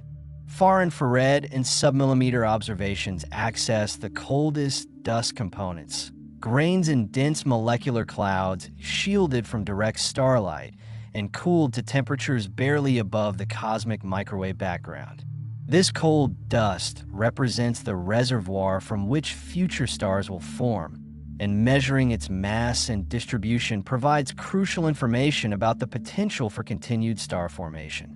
In many galaxies, the cold dust mass correlates with the molecular gas mass, allowing infrared observations to serve as a proxy for gas content even when direct molecular line observations are unavailable. Comparing cold dust masses in Hoag's object's ring and core would test whether the core truly lacks gas or simply lacks the conditions for converting gas into stars. The radio continuum emission from Hoag's object arises primarily from synchrotron radiation produced by cosmic rays spiraling in magnetic fields, with contributions from free emission, where electrons scatter off ions in hot ionized gas. Synchrotron emission traces both the cosmic ray population, reflecting recent supernova activity that accelerates these particles, and the magnetic field strength, which determines the curvature of particle trajectories and hence their radiation efficiency. Radio observations at multiple frequencies can separate synchrotron from free emission based on their different spectral behaviors, with synchrotron showing a power loss spectrum steepening at higher frequencies and free exhibiting a much flatter spectrum determined by the temperature of the emitting plasma. Detailed radio mapping of Hoag's object would reveal whether cosmic rays and magnetic fields are concentrated in the ring or distributed more broadly, including in the gap and core regions. If cosmic rays diffuse efficiently, they should fill the entire system regardless of where they were produced, creating uniform radio emission. If instead they remain confined near their production sites by tangled magnetic fields or escape the galaxy before diffusing far, radio emission should concentrate in the star-forming ring. The observed distribution would constrain models of cosmic ray transport and magnetic field structure, parameters that remain poorly known for most galaxies due to the difficulty of obtaining sufficiently sensitive radio observations. Spectroscopic observations at radio wavelengths access emission lines from atoms and molecules that provide direct measurements of gas kinematics, temperature, and chemistry. The 21-centimeter line of neutral atomic hydrogen, produced by a quantum mechanical spin-flip transition, serves as the primary tracer of atomic gas in galaxies. This line's strength depends on the column density of neutral hydrogen along the line of sight, while its velocity, width, and shape reveal how gas moves within the galaxy.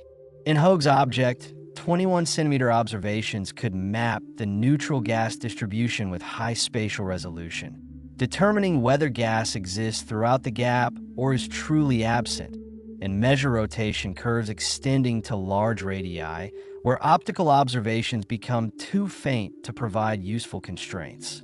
Molecular line observations target transitions of carbon monoxide and other molecules that trace the densest, coldest gas where star formation occurs. Carbon monoxide emission, particularly from the lowest rotational transitions, correlates strongly with molecular hydrogen mass, making it the standard tracer for the molecular interstellar medium, despite hydrogen molecules themselves being extremely difficult to observe directly.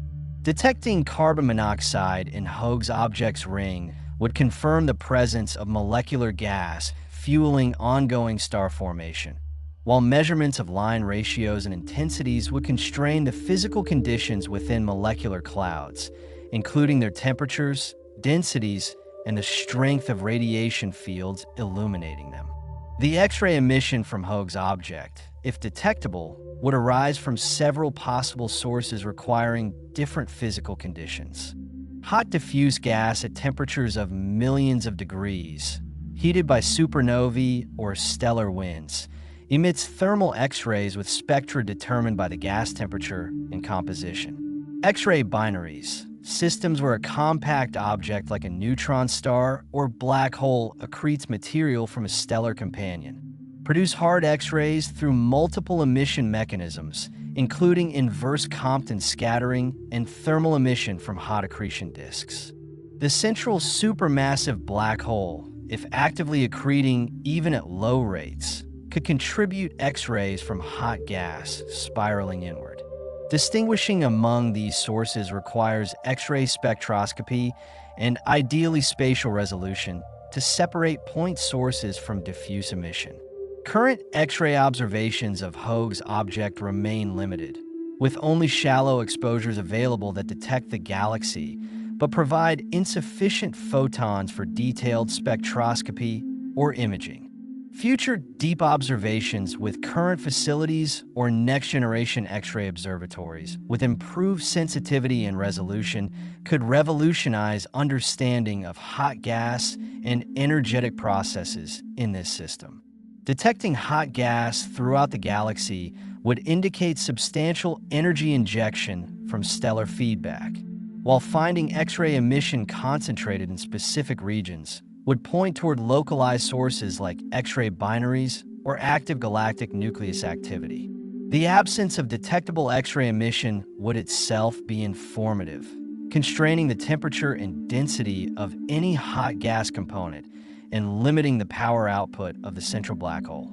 The neutrino emission from Hoag's object, though undetectable with current technology at such distances, carries information about nuclear processes in stellar cores and supernova explosions.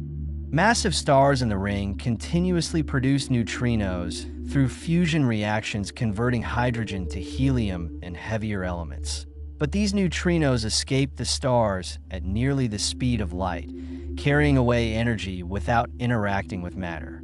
Core collapse, supernovae briefly produce intense neutrino bursts as the stellar core collapses to form a neutron star or black hole, with the vast majority of the explosion's energy released as neutrinos rather than electromagnetic radiation. Future neutrino observatories with vastly increased sensitivity might eventually detect neutrinos from supernovae in distant galaxies, though Hoag's object lies beyond the reach of facilities planned for the foreseeable future. The gravitational interactions between Hoag's object and any dark matter substructure in its halo could affect both the galaxy's large-scale structure and the detailed dynamics within it. Cold dark matter cosmology predicts that dark matter halos contain numerous dense clumps or subhalos, remnants of smaller dark matter concentrations that merged into the main halo but retained their identity as overdense regions. These subhalos rarely contain significant numbers of stars, remaining essentially invisible except through their gravitational effects. If massive subhalos orbit through Hoag's object, they could gravitationally heat the stellar disk, increasing velocity dispersions and potentially affecting the stability of ring structures. Detecting dark matter substructure around Hoag's object directly remains beyond current capabilities, but indirect evidence might come from perturbations in stellar streams or asymmetries in the velocity field that cannot be explained by visible matter alone. In the Milky Way, where stellar streams can be mapped with exquisite precision using space-based astrometry, astronomers have begun searching for such perturbations as signatures of dark matter subhalo encounters. Extending similar techniques to external galaxies requires substantially improved data quality, but future observations might reveal kinematic anomalies in Hoag's object that point toward dark matter substructure. The tidal radius of Hoag's object, the distance beyond which the gravitational influence of neighboring structures dominates over the galaxy's own gravity, determines the effective boundary of the system and affects what material can be retained versus stripped away. In dense environments like galaxy clusters, tidal radii can be quite small, leading to efficient stripping of outer gas and stars as galaxies orbit through the cluster potential. In the sparse environment where Hoag's object resides, tidal effect from neighbors are minimal, allowing the galaxy to retain material to much larger radii. This large tidal radius means that any extended halo of old stars or gas clouds orbiting at great distances from the visible galaxy can remain bound over cosmic time rather than being tidally stripped. The surface brightness profile of Hoag's object, describing how the light distribution changes with distance from the center, encodes information about the stellar density distribution and the galaxy's structural components. In typical galaxies, surface brightness profiles follow characteristic mathematical forms. exponential declines in disk components, where brightness decreases by a constant factor for each increment in radius, and power law, or Circe profiles in bulges and elliptical galaxies, where the functional form depends on the concentration and structure of the stellar distribution. Hoag's object defies simple fitting with standard profiles due to its unusual morphology, with a sharp transition from the bright core to the nearly empty gap, and then a rise in brightness at the ring radius before declining again in the outer regions. Modeling this complex profile requires multiple components or more sophisticated functional forms that can accommodate the discontinuities in brightness. Some researchers have attempted to fit the ring as a Gaussian or similar peaked function superimposed on an underlying smooth profile, representing the core and any faint extended halo, while others have used numerical techniques to construct custom models matching the observations without assuming particular functional forms. The success or failure of different fitting approaches constrains the underlying stellar distribution, with good fits suggesting relatively simple mass distributions and poor fits indicating complexity that requires more elaborate models. The gravitational lensing potential of Hoag's object itself, though modest compared to massive galaxy clusters, could in principle magnify and distort background sources aligned behind it. Galaxies can serve as gravitational lenses when more distant objects lie along the same line of sight, with the foreground galaxy's mass bending light from the background source, according to general relativity's predictions. The lensing strength depends on the lens mass and the geometric configuration of observer, lens, and source.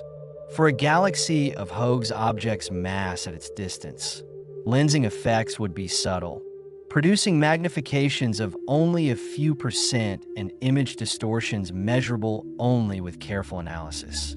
Nevertheless, studying any background galaxies visible through or near Hoag's object could provide independent constraints on the mass distribution. Gravitational lensing responds to all mass regardless of whether it emits light, making it a powerful probe of dark matter. If multiple background sources at different positions could be identified and their lensing analyzed, the resulting constraints on Hoag's object's mass profile might resolve questions about the dark matter distribution that remain ambiguous from dynamical measurements alone. However, such analyses require identifying genuine background sources and distinguishing them from foreground stars or objects associated with Hoag's object itself, a challenging task requiring spectroscopic confirmation of distances. The stellar archaeology of Hoag's object, the reconstruction of its formation and evolutionary history from the fossil record preserved in its stellar populations, represents a frontier that will only become accessible with next-generation observational capabilities. Just as archaeologists reconstruct human history from artifacts and ruins, astronomers can reconstruct galactic histories from detailed characterizations of stellar populations. Stars preserve information about the conditions when they formed encoded in their compositions, ages, and kinematics, creating a record of the galaxy's chemical and dynamical evolution extending back to its formation. Fully exploiting this record in Hoag's object requires observations that current facilities cannot provide, spectroscopy of individual stars, or at least small stellar populations to determine ages and detailed abundances, proper motions to reconstruct three-dimensional velocities and orbital histories, and observations across enough of the galaxy to sample all major components. Facilities now in development or proposed for future decades, including 30-meter class ground-based telescopes with adaptive optics and future space missions with astrometric capabilities, will eventually enable such studies. When these observations become available, Hoag's object will reveal its history in unprecedented detail, potentially transforming our understanding of how this remarkable structure came to be. The philosophical dimensions of studying Hoag's object extend beyond the technical astronomical questions to touch on fundamental issues about scientific understanding and explanation. What constitutes a satisfactory explanation for a phenomenon as unusual as this galaxy? Must we identify a specific historical sequence of events that produced it, or is it sufficient to demonstrate that known physical processes can occasionally generate such structures even if we cannot determine which specific pathway Hoag's object followed? These questions about the nature of explanation arise frequently in historical sciences like astronomy, geology, and paleontology, where direct observation of past events is impossible and inference from present evidence must suffice. Different scientists and philosophers of science take varying positions on these issues. Some argue that identifying a plausible formation mechanism, even without definitive proof that it occurred, represents adequate explanation if the mechanism operates according to well-understood physics and produces outcomes matching observations. Others insist that genuine understanding requires determining what actually happened, distinguishing the true history from other possibilities that might be equally consistent with current data. For Hoag's object, where multiple formation scenarios remain viable and distinguishing among them may require observations beyond current capabilities, these philosophical questions have practical implications for how researchers design studies and interpret results. The challenge of communicating the significance of Hoag's object to non-specialist audiences highlights the broader difficulties of explaining astronomical research to the public. What makes this galaxy scientifically important? It is beautiful and unusual, qualities that capture attention, but its scientific value lies in the theoretical questions it raises and the observational challenges it presents. Explaining why astronomers care about these questions requires conveying something of how scientific understanding develops through the interplay of theory and observation, with anomalies like Hoag's object serving as crucial tests of our conceptual frameworks and spurs to theoretical development. Effective science communication about objects like Hoag's galaxy must balance accessibility with accuracy, using analogies and simplified explanations to make complex ideas comprehensible without distorting the underlying science. The ring structure itself provides a visually striking hook that engages interest, but moving from that initial fascination to genuine understanding of the scientific issues requires careful explanation of concepts like gravitational dynamics, star formation physics, and the role of dark matter. Educational materials about Hoag's object can serve as vehicles for teaching these broader astronomical principles, using this specific example to illustrate general themes about how galaxies form and evolve. The international collaborative nature of research on Hoag's object reflects the increasingly global character of modern astronomy. Observations have been obtained using facilities in multiple countries. Data have been analyzed by researchers at institutions on several continents, and theoretical work has drawn on expertise distributed worldwide. This collaboration arises naturally from the structure of contemporary astronomy, where major observatories serve as shared resources available to the international community through competitive proposal processes, and where research groups specialize in different techniques requiring collaboration to address complex problems comprehensively. The development of large astronomical databases and archives has facilitated this collaboration by making observations available to researchers who did not conduct them originally. Data from the Hubble Space Telescope, ground-based surveys, and other facilities become public after proprietary periods and can be reanalyzed by anyone with the expertise and interest. Hoag's object has benefited from this data sharing, with multiple research groups mining archival observations to extract new insights or combining data from different facilities to construct multi-wavelength views of the system. This culture of data sharing accelerates progress by enabling researchers to build on previous work without duplicating observations and by allowing specialized analysts to apply their techniques to data collected by others. The nomenclature surrounding Hoag's object and ring galaxies more generally reveals how astronomical classification evolves as understanding deepens. The galaxy bears Arthur Hoag's name because he brought it to broader attention, but indigenous names or other historical designations might exist, depending on whether earlier observers noted it without recognizing its unusual nature. The designation as a ring galaxy places it in a morphological category, but as discussed, this category contains objects formed through different mechanisms that happen to display similar appearances.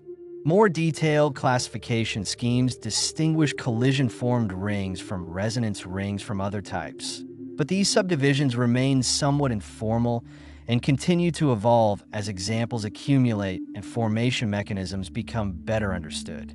The question of what makes Hoag's object change everything we knew about galaxies, as dramatic framings might suggest, requires careful consideration. Does it truly overturn previous understanding, or does it rather extend and refine existing knowledge? In the history of science, truly revolutionary discoveries that invalidate previous frameworks are relatively rare, with most progress occurring through gradual accumulation of knowledge and refinement of theories. Hoag's object falls into the latter category. It does not demonstrate that previous theories of galaxy formation were fundamentally wrong, but it reveals that the space of possible outcomes is larger and more diverse than earlier catalogs might have suggested. This distinction between revolutionary and evolutionary change in scientific understanding matters for accurately conveying how science progresses. Dramatic claims about overturning everything we knew make for compelling headlines, but can mislead audiences about the nature of scientific development. More accurate descriptions acknowledge that Hoag's object challenges specific aspects of galaxy formation theory, particularly our understanding of what structures can form and persist, while remaining consistent with fundamental physical principles governing gravity, hydrodynamics, and stellar evolution. The challenge it poses is to extend existing theories to encompass a broader range of phenomena, not to replace those theories entirely with something fundamentally different. Looking toward the far future of Hoag's object itself, its ultimate fate depends on processes operating over timescales vastly exceeding the current age of the universe. Over hundreds of billions of years, the massive stars currently illuminating the ring will all have died, their remnants cooling as white dwarfs, neutron stars, or black holes. Star formation will cease as gas supplies are exhausted or expelled, leaving only the long-lived low-mass stars that can burn for trillions of years. Eventually, even these will exhaust their fuel, and the galaxy will become a collection of stellar remnants and brown dwarfs, objects too small to sustain fusion, all orbiting in the dark matter halo that provided the gravitational scaffolding for the visible structure. On even longer timescales, stellar interactions and gravitational radiation will continue to reshape the system. Two-body relaxation, the gradual energy exchange through distant gravitational encounters between stars, will eventually evaporate the galaxy, with stars occasionally gaining enough energy to escape while the remaining system contracts and heats. This process operates so slowly that it requires times approaching the age of the universe squared, timescales so immense that they strain comprehension. Meanwhile, the accelerated cosmic expansion driven by dark energy will carry other galaxies ever farther away, until Hoag's object exists in a universe where all other galaxies have receded beyond the cosmic horizon and can no longer be observed. These extreme extrapolations into the far future rest on current understanding of cosmology and physics, understanding that future discoveries might revise. unknown forms of matter or energy, new physical principles operating at scales we have not yet probed, or unexpected instabilities in structures we consider stable might alter these predictions dramatically. The history of physics includes numerous examples of theories that appeared complete being overturned or revealed as approximations to deeper principles, and humility about the limits of current knowledge should temper confidence in extrapolations spanning such vast timescales. Hoag's object endures as a testament to the universe's capacity for creating structures that challenge and inspire human understanding, a cosmic enigma that has fascinated astronomers for 7 decades and will likely continue to puzzle and provoke for decades more. In the sweep of cosmic time, the period during which humans observe and contemplate this galaxy represents the briefest moment. Yet in that moment, through careful observation and creative theoretical work, we have begun to decode the story written in its light. The ring of brilliant blue stars orbiting the ancient yellow core across a gulf of empty space embodies the dynamic beauty of the cosmos, forever reminding us that the universe contains wonders we have only begun to comprehend, and that each new discovery opens doors to deeper mysteries waiting beyond.